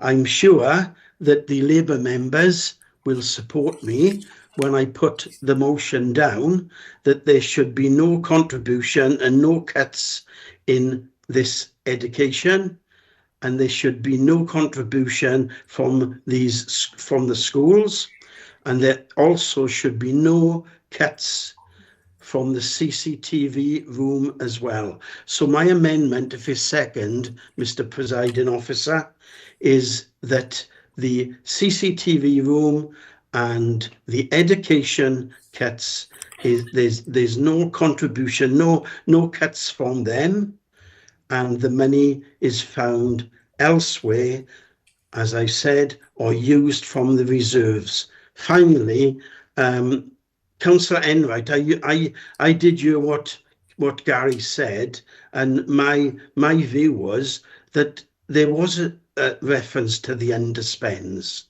and I think we actually need clarification on that, please. But I put that. Right. Okay. Kev, I'll come back to you now. Right. We'll continue with the debate, and I'll come back to you and Gary at the end of the debate to put your amendments forward. Okay. Right. Thank you. I think you did have clarity on some other things from Leanne. I think she said it more than once, so I think there is clarity, and I think in our all member, not the seminar, the Joint Scrutiny Committee, where you mentioned about CCTV, I think Marcus Lloyd did speak to you on more than one occasion. Marcus, would you like to come and comment on that? Is there anybody from education then to give a comment? Rob? So Marcus, you want to come in first? Yes, thank you, Presiding Member. With regard to the CCTV, obviously there are changes that are proposed that are based on data that we've got. So it is on when the usage is required. It's clearly set out in the IAA that is attached of the impacts. They are minimal in the majority of cases, as we've seen. And at no time will that CCTV room be have no staff element there. And we will have processes and procedures in place with regard to loan working when that's needed. And there shouldn't be any change in the provision that's provided with regards to any responses, etc. You did say 20%, though, Marcus, previously. It is clearly there that there will be a reduction in coverage in hours. But that, again, as I said previously, is based on data-driven. So we do have quiet times when there isn't much activity to monitor. So some of those times will be early in the mornings, etc. And then we will look at one member of staff staffing the facility at those times. But we will have procedures in place linked in with other service areas to make sure that the loan working can be covered off quite easily, and relevant risk assessments in place. And these conversations are already in train with the staff and the trade unions. Okay, I'll come back to you at the end, Kevin, and then you can put your amendments in. I'm going to go to Rob Archer now to make some comment on the education. Yes, thank you very much, and thank you for the questions, Councillor Etheridge. So we fully recognise the financial pressures that schools are facing. I'm unsure why you're referring to FOY requests. We've been very open around the position with school balances. In fact, we took a report into November Education and Social Scrutiny Committee directly on that matter, setting out the position with school balances. I think you'll be aware that Scrutiny Committee, having considered those issues, asked that we establish a member working group to directly look at surplus places and the criteria for sustainable schools. Schools, though, do account for around about a third of the council's budget, and so it's extremely challenging for the council, if it's going to set a sustainable and balanced budget, to completely protect schools. As you've seen in the report, and as you've referenced, actually schools are also seeing £3.7 million worth of growth across these full budget proposals. And this council continues to support education, and actually we know that, I know that members across the chamber, and we know from the feedback from the consultation on the draft budget, that that's what our residents want as well. Caerphilly still has the fourth highest spend per pupil in Wales, so we're around just over £9,000 per pupil, and that compares extremely well when you think that compared to some local authorities in Wales, we're spending over £1,300 per pupil more. However, falling birth rates do mean lower pupil numbers, and we are working to support our schools and to support them to have a sustainable position going forward. I've referenced the member working the member working group directly to look at that, and that will be working through the course of this year. We're also reviewing the school funding formula because we don't think that the current formula is equitable and is creating some of those differences that you've outlined, Councillor Etheridge. So although we have some schools, we do have an increasing number of schools projecting deficits, in deficit and projecting deficits. We also have schools with very healthy surplus balances as well. And we're also establishing sort of a mentoring group of head teachers with who've performed particularly well around financial management, so they can share that learning across other schools as well. So we're not putting these budget proposals together and then cutting schools loose. We've closely briefed our schools in relation to these budget proposals, and in fact what's in here is in all their financial planning, so there are no surprises in here from an education perspective. And we briefed head teachers as the draft budget was being published, and I and colleagues have been out and talking to our head teachers, and we haven't received any strong feedback around this package of budget proposals that relate to education and our schools. Thank you. Okay then. I'll go to the Cabinet Member, Councillor Philippa Leonard, please. Thank you, Presiding Member. I would just like to briefly highlight the key points raised about Councillor Etheridge's with regard to the CCTV. Members are understandably concerned about any suggestion of reduced operating hours, but we were clear and reassured that control room will remain staffed 24 hours a day, 7 days a week, despite ongoing efficiency work. We also confirmed that the control room is always staffed by 2 or 3 officers, and crucially, there is never a time when only 1 officer is on duty. That's important for both safety and resilience, and members raised concerns about workload, noting that the team monitors around 150 public space cameras plus additional alarm feeds. Officers have advised us that while all roles require risk and assessment, lone working in the community carries a greater risk than working within the control room. On potential efficiencies, we were assured that any changes would be data-driven based on peak periods of public activity, and importantly, Gwent Police will be fully consulted before any decisions are made. Finally, through some cameras, they have been removed, but there have also been new cameras installed elsewhere with no intention to reduce overall CCTV coverage. So overall, the message is clear that 24/7 coverage remains, staffing is safe, decisions will follow evidence, and camera coverage is being made. I would like to ask Councillor Etheridge, can you allocate a reserve where 67,000 would be likely to be taken from? Thank you. No, he's not going to answer that. Mark Williams. Thank you, Presiding Member. I just wanted to come in. Sorry, this is a few minutes ago now on Councillor Enright's understanding of what occurred at Corporate and Regen Scrutiny Committee on the 17th of February. I was there in person. I've got the report in front of me. It's very, very clear in the report that we're actually talking about overspend, not underspend. If I can just read, so that it was agenda item 8. And in the report pack, paragraph 5.1.2 clearly says, the table below summarises the present budget monitoring position, which is reporting an overall overspend of 0.677 million for Q3. As Leanne Sykes has said, that was an improvement on Q2, which was alluded to at the meeting, but it clearly demonstrates at Q2 there was an overspend projected. At Q3 there's still an overspend projected, albeit a slightly improved picture. Okay, thank you, Mr. Williams. Right, we're going to carry on now. Councillor Charlotte. Chair, can I come? Chair, can I come back in no, there, or can no, I come no, back in at the end? Gary, no. I'll come back to you at the end, okay? Okay. When you want Cheers, to mate. put an amendment, but I got quite a few speakers, so I'm going to carry on now. Councillor Yeah, Charlotte no Bishop. problem. Okay, thanks. Right. Thank you. A budget is a moral statement. It shows we are willing to challenge, especially currently, the austerities that we're all facing. They're not just figures, they're pressures on families still living through austerities. They're pensioners who paid into pension schemes their entire working lives. Now, watching their bills rise faster than their income is extremely distressing for them. The frontline staff have been asked to deliver more at a greater pace and a greater strain.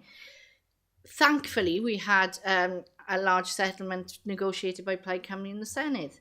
Otherwise, it could have been a lot worse. I said earlier on, right, I know, we're not I'm going to have sorry. any electioneering in here this evening, not. okay? I'm We just still got a stating few a fact. months, okay? So Can I do I my will ask questions? you to stop. Okay. It's just a fact. And you be quiet as well. And fundamentally, how can we reassure residents this budget improves their day-to-day lives rather than simply managing financial pressure year by year? That's number one. Number two, with a 6.25 council tax increase, what practical support is in place for households who are already struggling and may now face real hardship? Right. Anybody like to give a comment on that? Councillor Lensteiner. Yeah, with regards to, we have a council tax reduction scheme, which I know you're aware of that. So if there is anybody that is in hardship, and we reach out to us, and if you meet the criteria, then we officers will speak to them, and hopefully they can get some help through the council tax reduction scheme. Okay. Come on then. The council tax reduction scheme is excellent, and I know it works really well. The issue I've got is working families, and it could be two parents working 40 hours a week. They're missing that deadline, but they are still struggling to make ends meet. They don't reach our criteria, they're just above it. And now that is a massive issue for them. Our food banks are filling up. Not with people on benefits or people who are on the lowest incomes, but people who are working. Even council workers are going to food banks. It's not something I want to see. It's certainly not something that I can condone. So thank you very much for all you do. Okay, thank you. Councillor Rob Chapman. Thank you, Presiding Officer. It's concerning the cleaner and greener. It's very nice to see that we've got an increase in the cleaner and greener work. Following on from the scrutiny committee of a couple of weeks ago, just that the way the boys have worked in that and produced the beauty of the village that I represent is absolutely outstanding. The number of people that are coming on to me and saying, well done, lovely to see the council doing things in our village. So that was on that. I got two questions. I think you'll go to the cabinet member. Will the bus stops be included in the cleaning of them?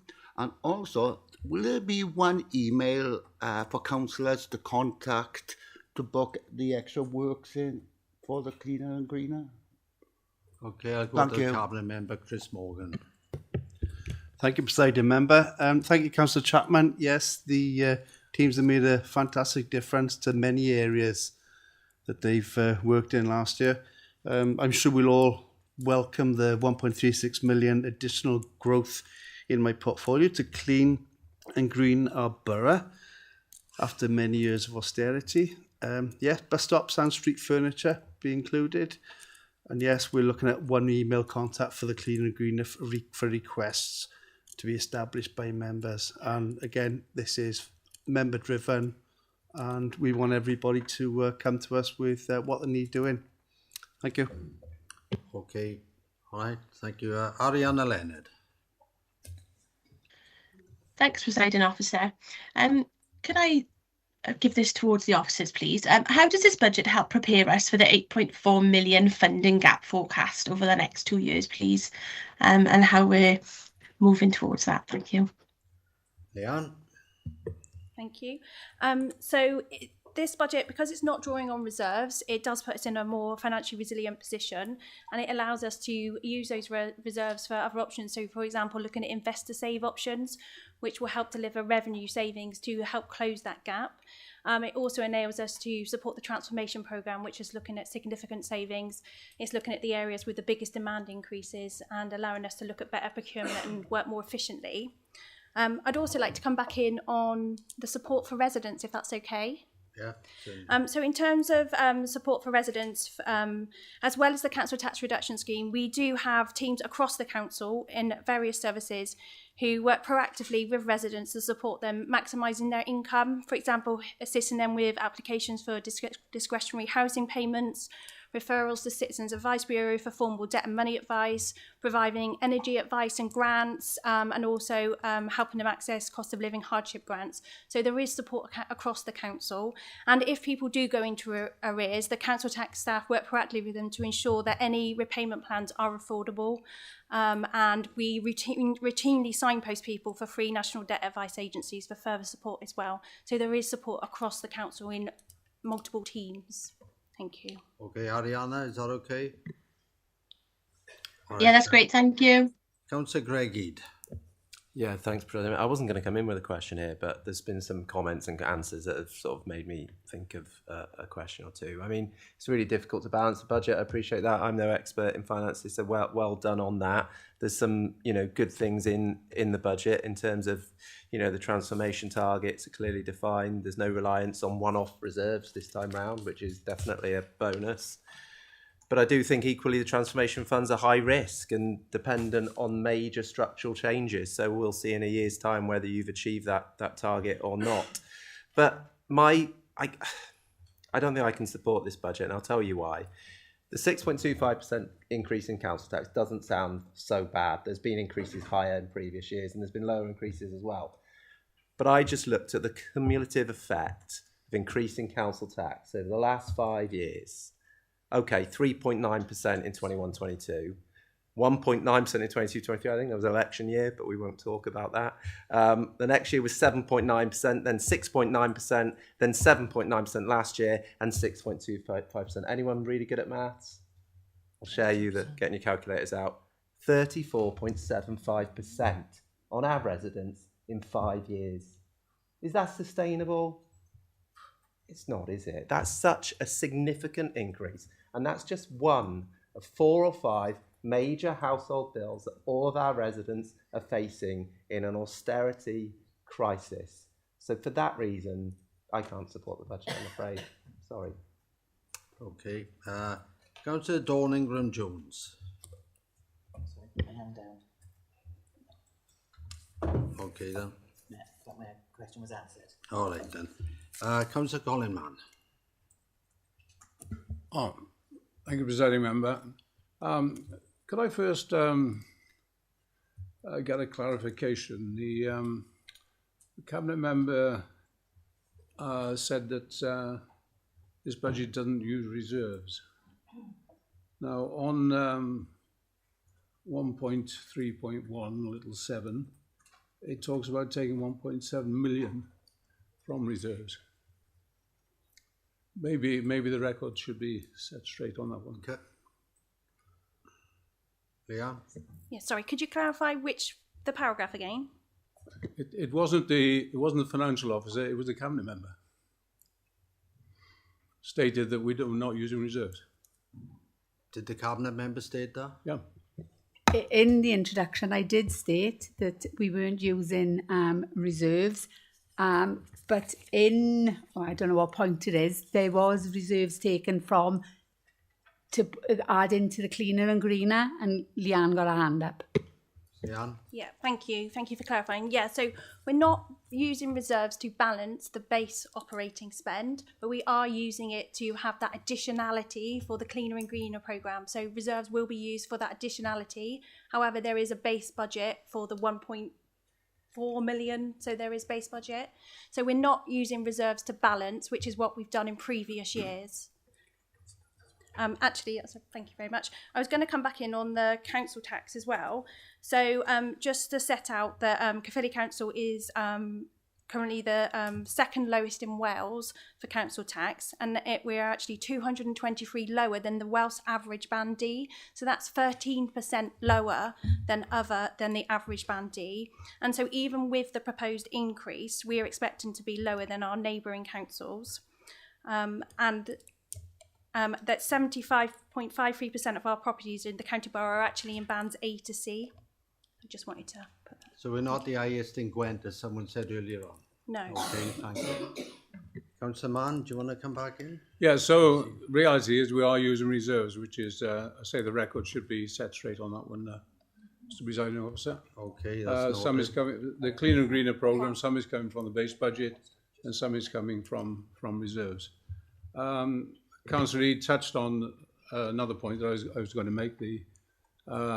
The increase, the overall increase over the past 5 years is horrendous. It's far more than inflation. And how many bills, monthly bills, are bigger than council tax? If somebody has a mortgage, it's probably bigger. If somebody's got a big car loan out, it maybe is bigger. For most people, the council tax is the biggest monthly bill that's coming in. We may or may not be the lowest, or almost the lowest, but in reality, it's still a lump of money that has got to be found every year. And had it not been for the agreement in the Senedd, what we've been asking for, 10%? I don't know. On the question of schools, I'll let that one go, right? Well, it's just speculation. But it would have been a lot higher than this proposal. Probably not, but that's on the schools deficit. In the budget forum, if I can recall correctly, I think schools overall are actually facing a deficit of something like £11 million in 3 years' time. Again, if I recall correctly, there's one school which has got a reasonable, healthy credit balance. Just one. There may be more, but I remember one has got over 300,000 in credit. But most schools, if they're not actually in deficit, they're certainly heading in that direction. We also hear about fees and charges of 3%, headline figure, which is quite correct. But we've also got hidden away in Appendix 4 that building cleaning charges are going up by 44%. 44%? That's absolutely ridiculous. And what it is one department charging other departments in the council more money. So other departments have got to find more money to pay building cleaning, going up 44%. I mean, it's just, it swings and roundabouts, isn't it? So some of the things in here just don't make sense. We're taking another 222,000 from the music service. Have we actually got a music service left?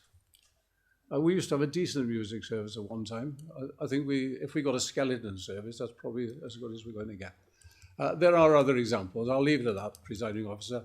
But I think maybe the point is made. Yeah. Leanne, you wanted to come back in?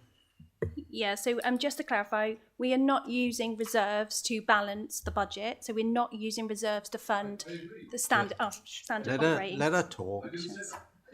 Okay. Okay. Right then. Councillor Sean Morgan. Yep. Thank you, Presiding Member.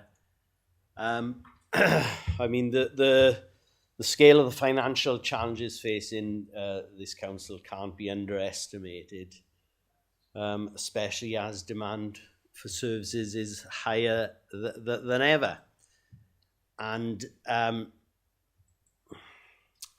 while we have a Labour administration in Westminster who did give an increased uplift, the increase in the uplift did not take us out of austerity. And when you have increased demands on services, you have increased demands on services because the public are feeling the effects of that austerity drives demand for services. This is a doom loop, a Labour government imposed doom loop. And it's unfortunate, much of what has been said in here today about how our residents are struggling is absolutely true. But I am going to say that I do fully support the budget proposals here today. I understand the need for an increase in council tax. It's another 6.25%. But as I say, demand for our services are higher and more complex than ever. And if we are not there as a safety net for residents, if we haven't got the funds to look after our residents, then we will be failing.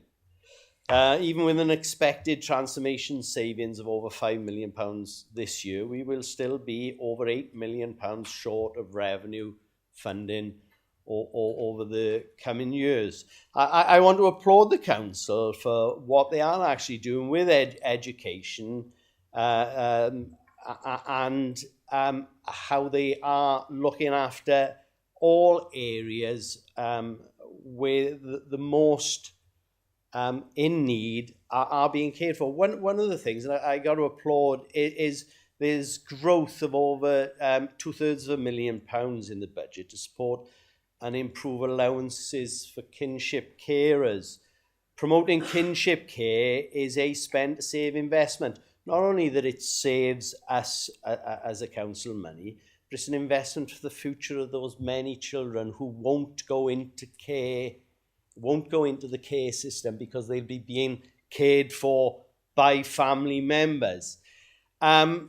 So I'm just going to caveat my supportive remarks by saying if only the Labour government in Westminster showed as much care for their own communities as the administration that I applaud here does. Thank you. I don't think I was electioneering then, was it? Certainly not. Could I ask, could I just ask, I'm not sure, you're talking about electioneering, I'm not sure where the line is crossed. Well, when can we have that debate and talk about other political parties, and when can't we? I certainly didn't see Councillor Bishop as electioneering when she spoke of a fact. Thank you. But he did mention party, so I have to, to bring it up. I'm sure as we get closer to the Senate election, it's going to happen more and more. So, I mean, we'll take it as it comes, okay? Councillor Carl Thomas. Thanks, Presiding Officer. If I could just give a little bit of advice to Marcus Lloyd before my question. If he does a recording of himself regarding a CCTV room, and every time he's asked, press play, it'll save him going over it and over it again. My question is, we made a commitment with the not to change the home to school transport to support our pupils. If we was to go to statutories above the statutory difference, how much would this save the authority? And how many other authorities actually go above the statutory distance, please? Thank you for the question, Councillor. The report last year identified a saving of approximately 1.3 million at that point in time if we had gone to statutory distances from discretionary distances.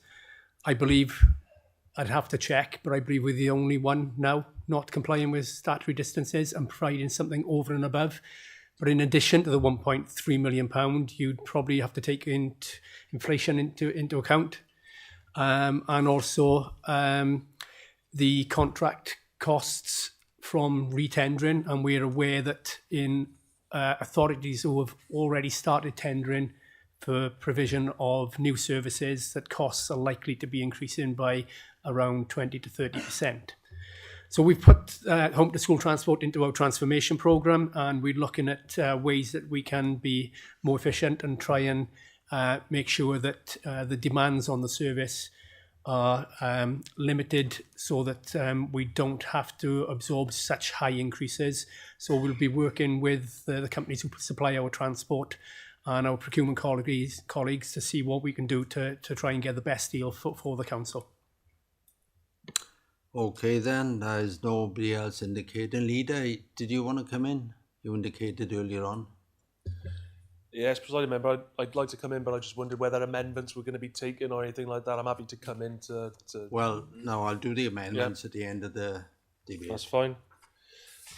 I think the last question from Councillor Thomas was quite apt, really. We are the only council, I believe, in Wales that offers that better service, for want of a better word. We've made a commitment. We've listened to the public. Politicians do listen. It was unpopular.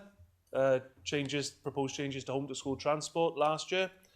£1.3 million has to be found because we've made a decision not to go to the statutory distances.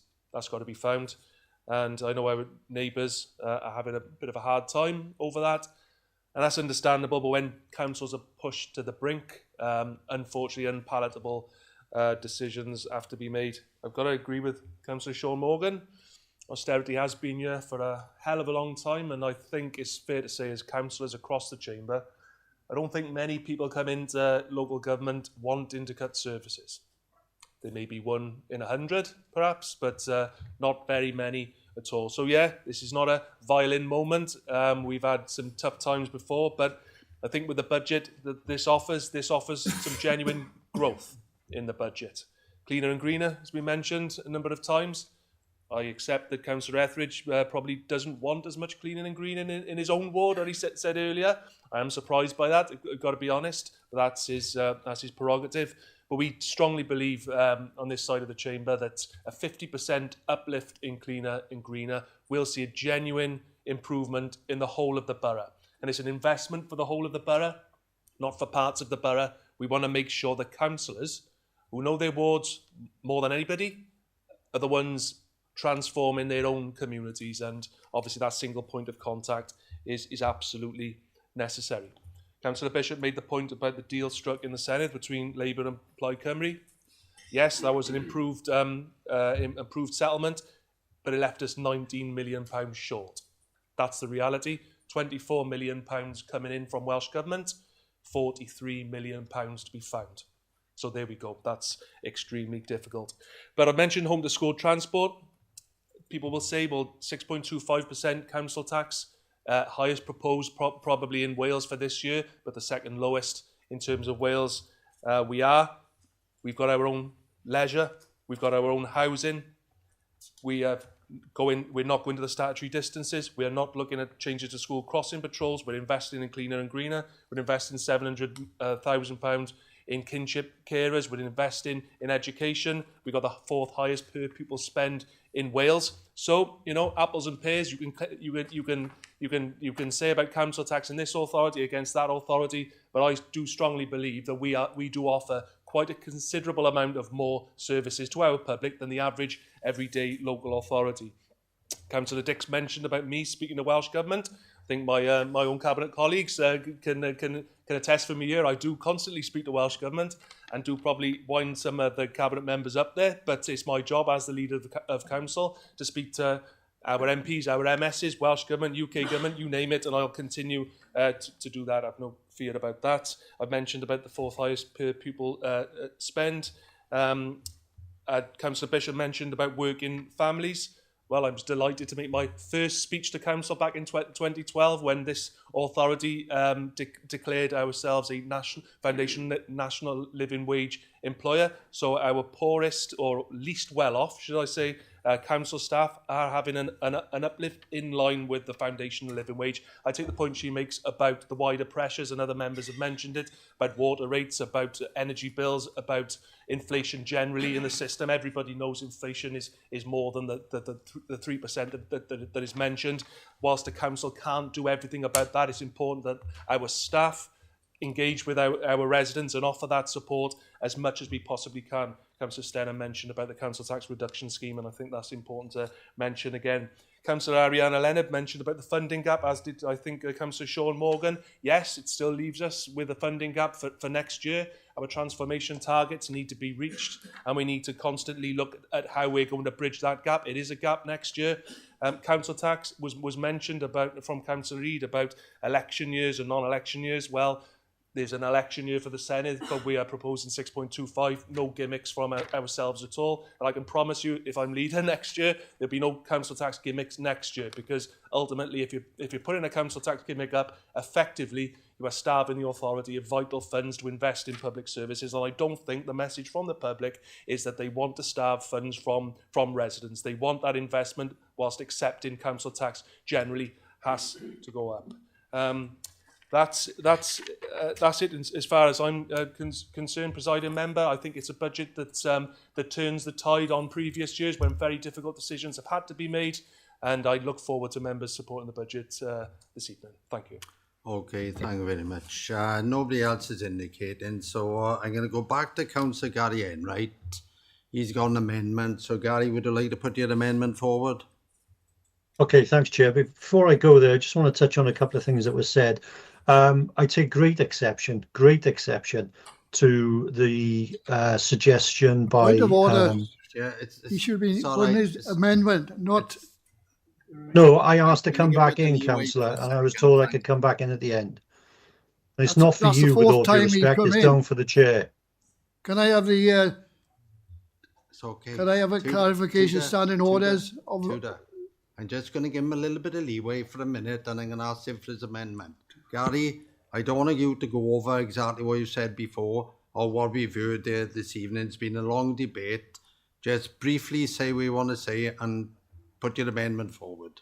Okay, thanks, Chair. I want to slightly change the amendment then, if I may, if there is no underspend. But with all due respect, it's funny how I heard it and other councillors heard it, and I'm sure if the Chair is online, because he commented on it. But okay, let's move this forward. I wish to propose that this administration re-looks at the 6.25% for council tax to reduce it in line of the cost pressures and to support its residents. Now, if there is no underspend available, because I was told it was between 1 and 1.5 million, then I would respectfully request that they look at the reserves to reduce it. That's the amendment. Right then, we're going to take the amendment, right? The debate, Denver and Gary, the debate is now finished. This is on the amendment. We're going to vote on the amendment. But first of all, I've got a seconder. Right. I'm happy to second this. At a time when families and pensioners are struggling, every decision we make carries weight. It's about compassion, transparency, and about our priorities. I agree with the leader on that. It is about, and it's about standing with the people. So I second. So are we going to take that amendment now? Yeah. Right. Just one point, if I may, presiding member. Councillor Enright's amendment, he doesn't set a figure for council tax. And as part of the budget setting meeting this evening, you as members need to set council tax. So okay. Could you I previously said, didn't I, 2%? I previously said 2% to bring it down. Okay. So you so are it's 1.5 million. A so council 1.5 tax of 4.25, is it? Yeah. Thank you. So use 1.5 million, which will bring it down by 2%. And I'm sure Leanne will correct me if those figures are wrong, to bring it down to 4.25. Okay, then we're going to take that to a vote. Is that, yeah. Okay. Do you want to introduce the vote? Do you want me to do it? Do you want to introduce the vote? Or do you want me to do it? Well, I'll do it. Okay. Okay. There we are, the members.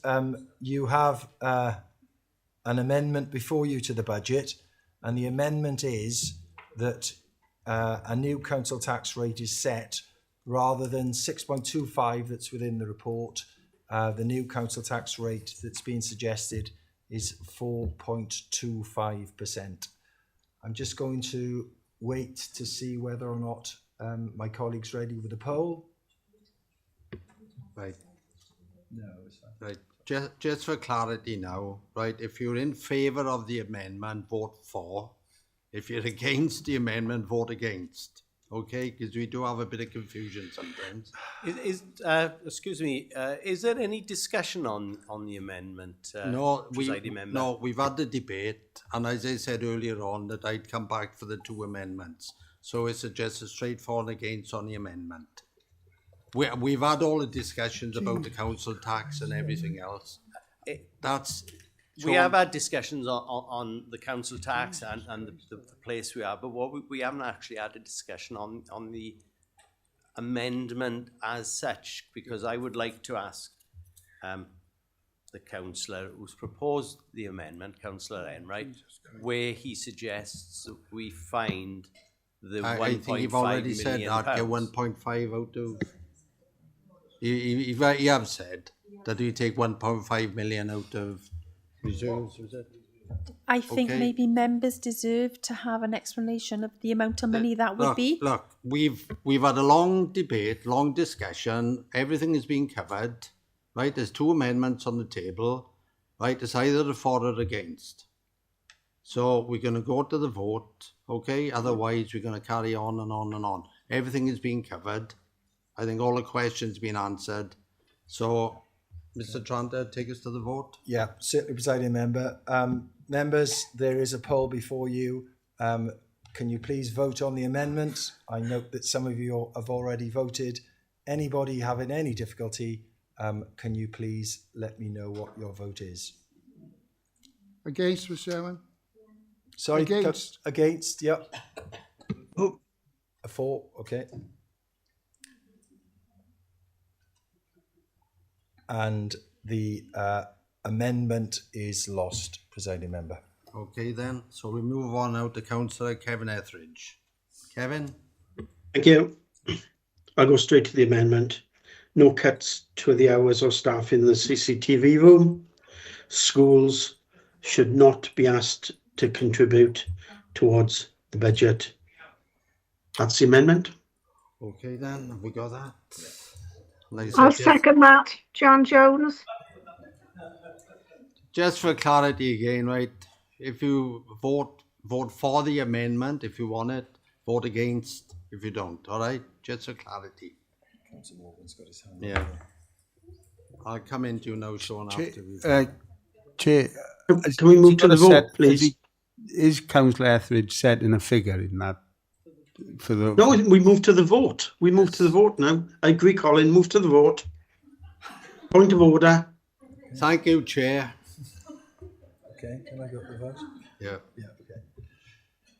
Okay, members. It's been moved. The amendments before you. Different No bloody cuts way, in aye. CCTV or education. There'll be a poll before you any moment. If you are for the amendment, vote for. Against it if you are not in favour of the amendment. Anybody having difficulties, please let me know. Against. Councillor Davis, you are against. Thank you. Abstention, thank you. Nothing else defeated. And the amendment is comfortably defeated. Thank you. Right then. Councillor Sean Morgan, you want to come in? Chair, could I just have a minute there? Sean, if you don't mind, I've had a phone call. I'll have to leave with your permission, please. Thank you, Denver. Good night. Thank you. Good night, all. Sean. Thank you, presiding member. It's a question for the monitoring officer, it is. And it's a point of order. I was always under the impression that when somebody brought forward an amendment, that you would discuss the amendment. If somebody brought another amendment forward, you would discuss that amendment, and then you would move on to later discuss the substantive proposal. If those amendments were defeated, it just seems a bit the other way round here today, and I'm just if that's correct. Yeah. Thanks, Councillor Morgan. The presiding member is the chair of a meeting of full council. The presiding member has decided this evening to take the amendments to the recommendations within the report at the end of the report. And you've heard the presiding member say that he is comfortable with the extent of the discussion about those 2 amendments that that took place during the debate on the budget setting. So it's a matter for the presiding member. There is not a right or wrong answer here, Councillor Morgan. Thank you. I will say that I did say on more than one occasion that I will go to the two amendments at the end of the debate. So it gave people more than ample time to come in and make their points. Everybody knew what the amendments were going to be because they'd already said. So I think, rather than us spending another hour going through the whole thing again, I think, we'd had sufficient debate on it. So that was my decision. Okay then, we'll go to the...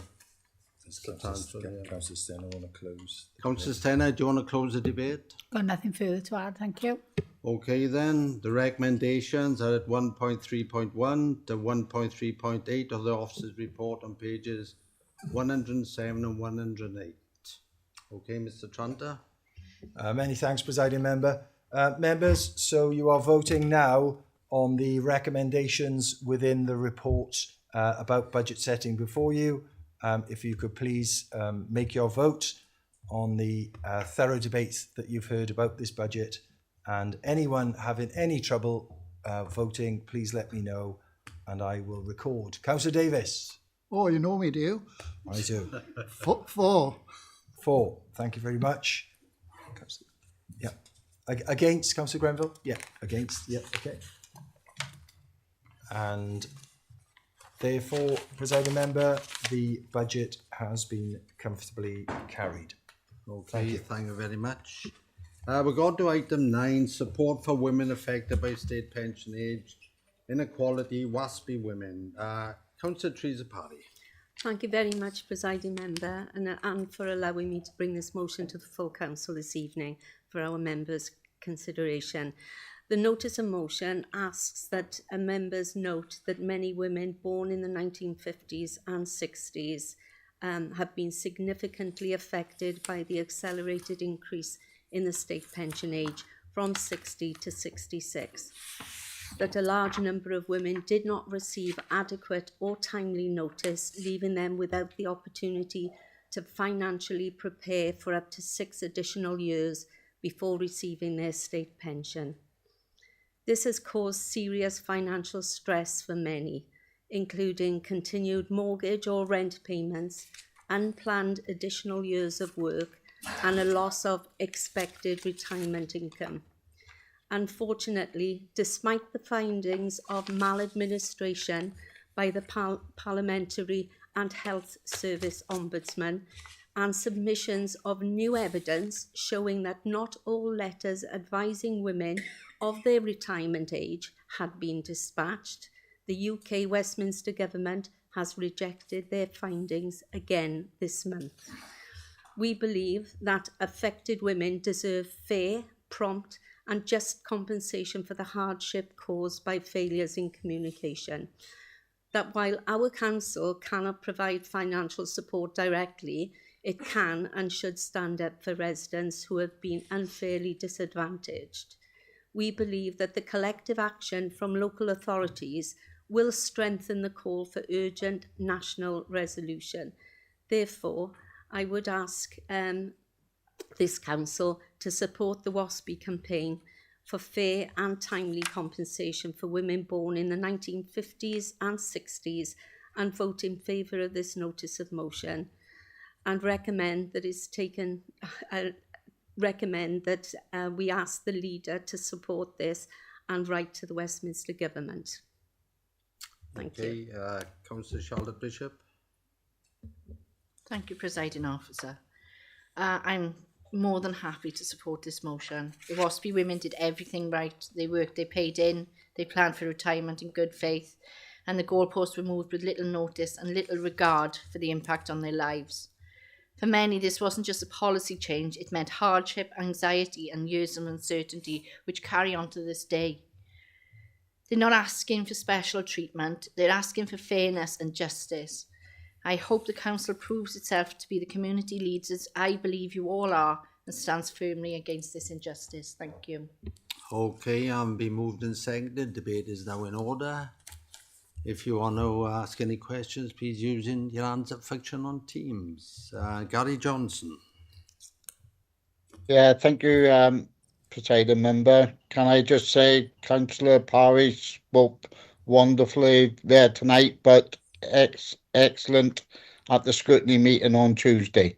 And I am very happy to support this as well. Thank you very much. Okay, there's nobody else indicating. Councillor Parry, you did ask me for the meeting. Before we go there, though, Councillor Sean Morgan.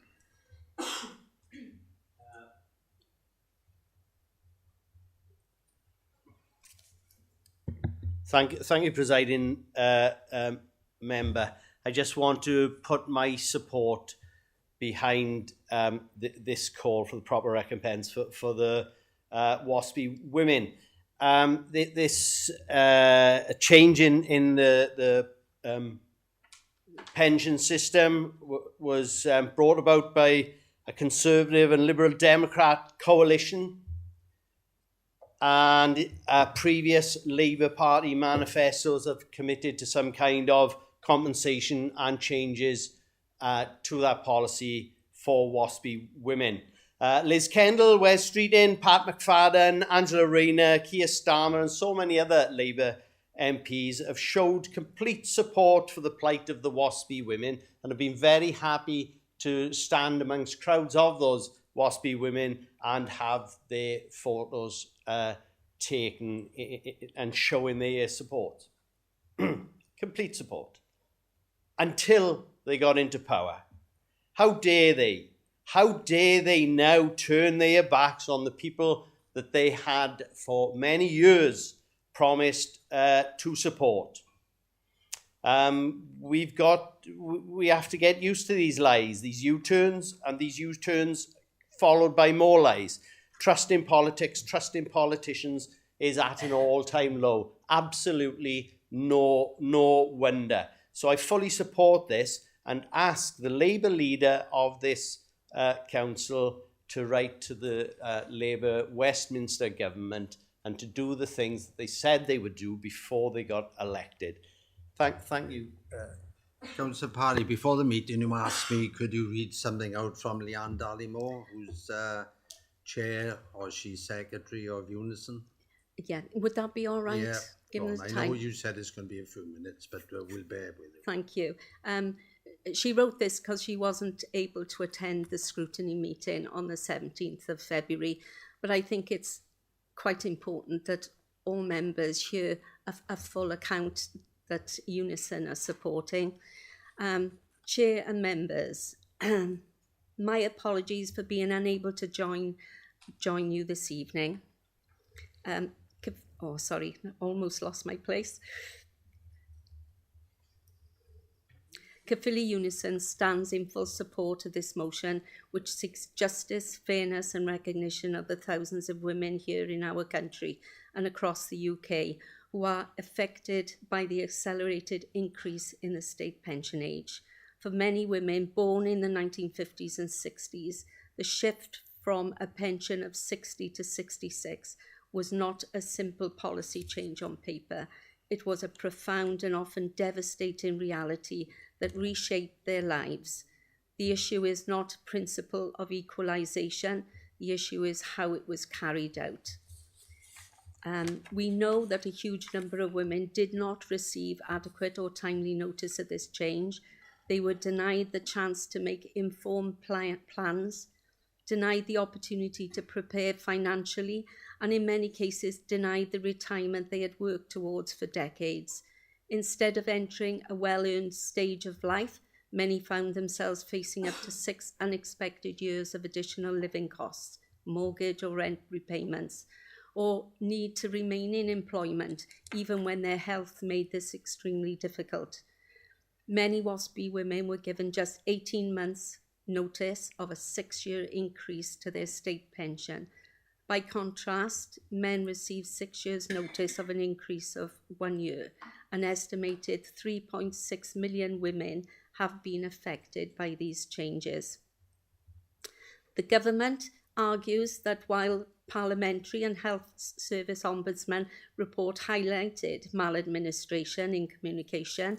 It did not necessitate compensation, and a flat rate payout estimated at 10.3 billion is not fair to taxpayers. Yet the 2008 UK bank bailout involved a peak cash injection of approximately 133 billion to 137 billion in loans and capital to stabilise institutions like RBS and Lloyds, with total support including guarantees exceeding 1 trillion. While most cash was repaid over time, the net cost to taxpayers is estimated at roughly 23 billion to 33 billion. Sadly, the government's recent decision clearly shows where the loyalties lay, and that bankers will always be more important than pensioners. As a trade union, we have sent a very clear message to the government on their recent decision. Our new General Secretary, Andrea Egan, said, "This decision slams the door on justice for a generation of women who lost out through no fault of their own. They have had years of delay and false hope, but the government's chosen to stand by a flawed process rather than do the right thing. Ministers must urgently rethink the decision. By doing nothing, they are deepening the sense of betrayal and alienating women who did everything asked of them. As the UK's largest public sector trade union, we will continue to support and fight for WASPI women to ensure that they get what is owing to them and for what they feel is a fair deal. This motion does not ask the Council to provide financial support directly, but what it does ask is something equally important, that we add our voice to the growing call for fair, prompt and just compensation for those who have been so clearly disadvantaged. Local authorities standing together amplify this message. They show that this is not a minority concern, not a niche campaign, but a significant national issue that demands a national response. Supporting this motion is not about politics. It's about fairness. It's about acknowledging the real hardship that many women of our communities continue to face because of the failures that were not of their own making. And it is about doing what we can do, calling on Westminster Government to deliver the swift implementation of a fair compensation scheme. And she goes on, Leanne Dallimore goes on to say, "I urge you all to support this motion, to stand with women affected and to demonstrate that this council believes in fairness, justice and accountability." Thank you very much, Presiding Officer. Thank you, Teresa, and thank Leanne Dallimore as well when you see her. Okay, there's no more indications, so we go to the vote. The recommendation of 3.1 on page 173. 3.1, the Council asks to consider the notice of motion as outlined in paragraph 5.1 and make an appropriate recommendation. Mr. Dranta. Thank you, Presiding Member.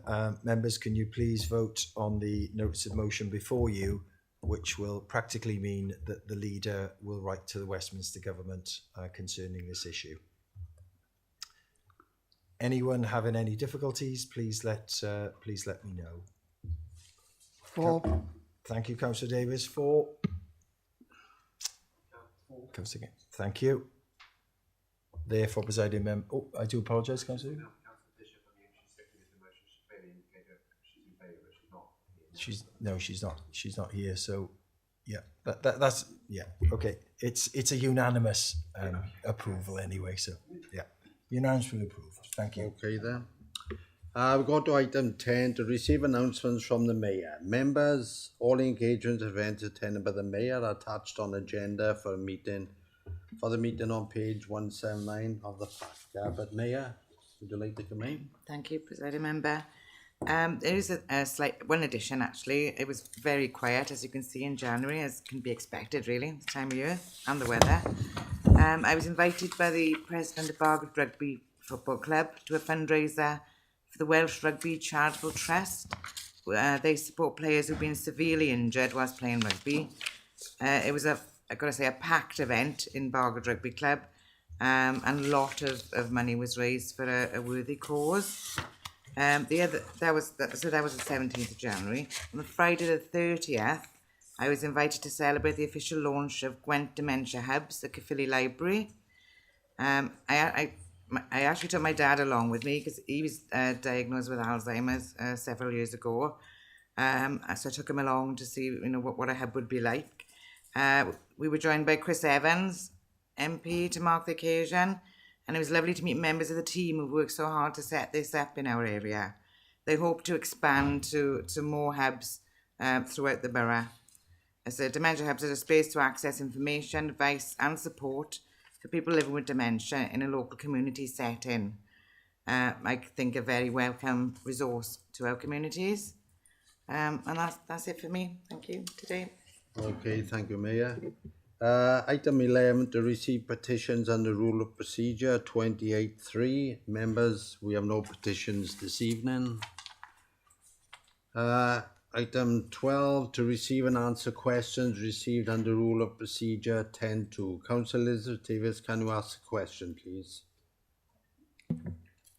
Thank you, Presiding Officer. Can you hear me? Yep, okay, thank you. Can the leader outline the council's plans for road resurfacing, pothole repairs and maintenance in the forthcoming financial year? Leader. Thank you, Councillor Davis. For 26-27, we identified a budget of 1.7 million from our own capital and revenue for carriageway resurfacing. This will also be supplemented with another £1.7 million of LGBI funding, given a total spend of 3.4 million. This will allow approximately 35 kilometres of carriageway resurfacing to be undertaken, which will significantly help reduce potholes in these areas. Our reactive maintenance budget, as always, will focus on the highest priorities, which includes tackling potholes, and our spend on pothole repairs and maintenance is likely to be in the order of a further £2 million. A further £6 million will be spent on other highway priorities, including drainage, bridges, retaining walls, traffic signals, street lighting and winter maintenance as examples. In total, we do look after over 1,200 kilometres of highway infrastructure, and last year we spent over £8.35 million maintaining our road network. In the past 2 years alone, we resurfaced over 400,000 square metres of road surface and repaired in excess of 8,000 potholes. Thank you. Yeah, you can have a supplementary if you like. In light of the 14 years of Tory-led austerity, does the leader feel confident that we will be able to improve the standard of roads in our communities for motorists, cyclists and all road users? This is particularly relevant in light of the Tour de France event next year. Thank you, Councillor Davis. Yeah, as we had a very long and healthy discussion, I think, on the budget in terms of 14 years of austerity, which obviously presented a lot of problems for local authorities all across the country.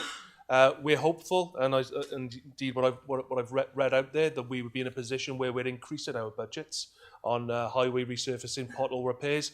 I completely understand. I've driven across South Wales the last week when I took a couple of days off on leave for half term. The situation in Caerphilly is replicated everywhere. But for people living in Caerphilly County Borough, pothole issues are an issue, and we must do as much as we can to repair our potholes and indeed with the road resurfacing. In terms of road resurfacing, that's the best way in which we can tackle potholes long term, because obviously a fresh road will be far better than a patched up job. Whilst we do understand that, clearly where potholes do come up, we have to be reactive and make sure those are dealt with. But as I said, we're looking forward to perhaps in the next year as well investing more money in essential repairs as well as road resurfacing. Thank you, Councillor Davis. Okay, thank you. Item Thank you 13, for the response. To receive and answer questions received under Rule of Procedure 10.3. Councillor Lisa Phipps, can you ask your question? Yeah.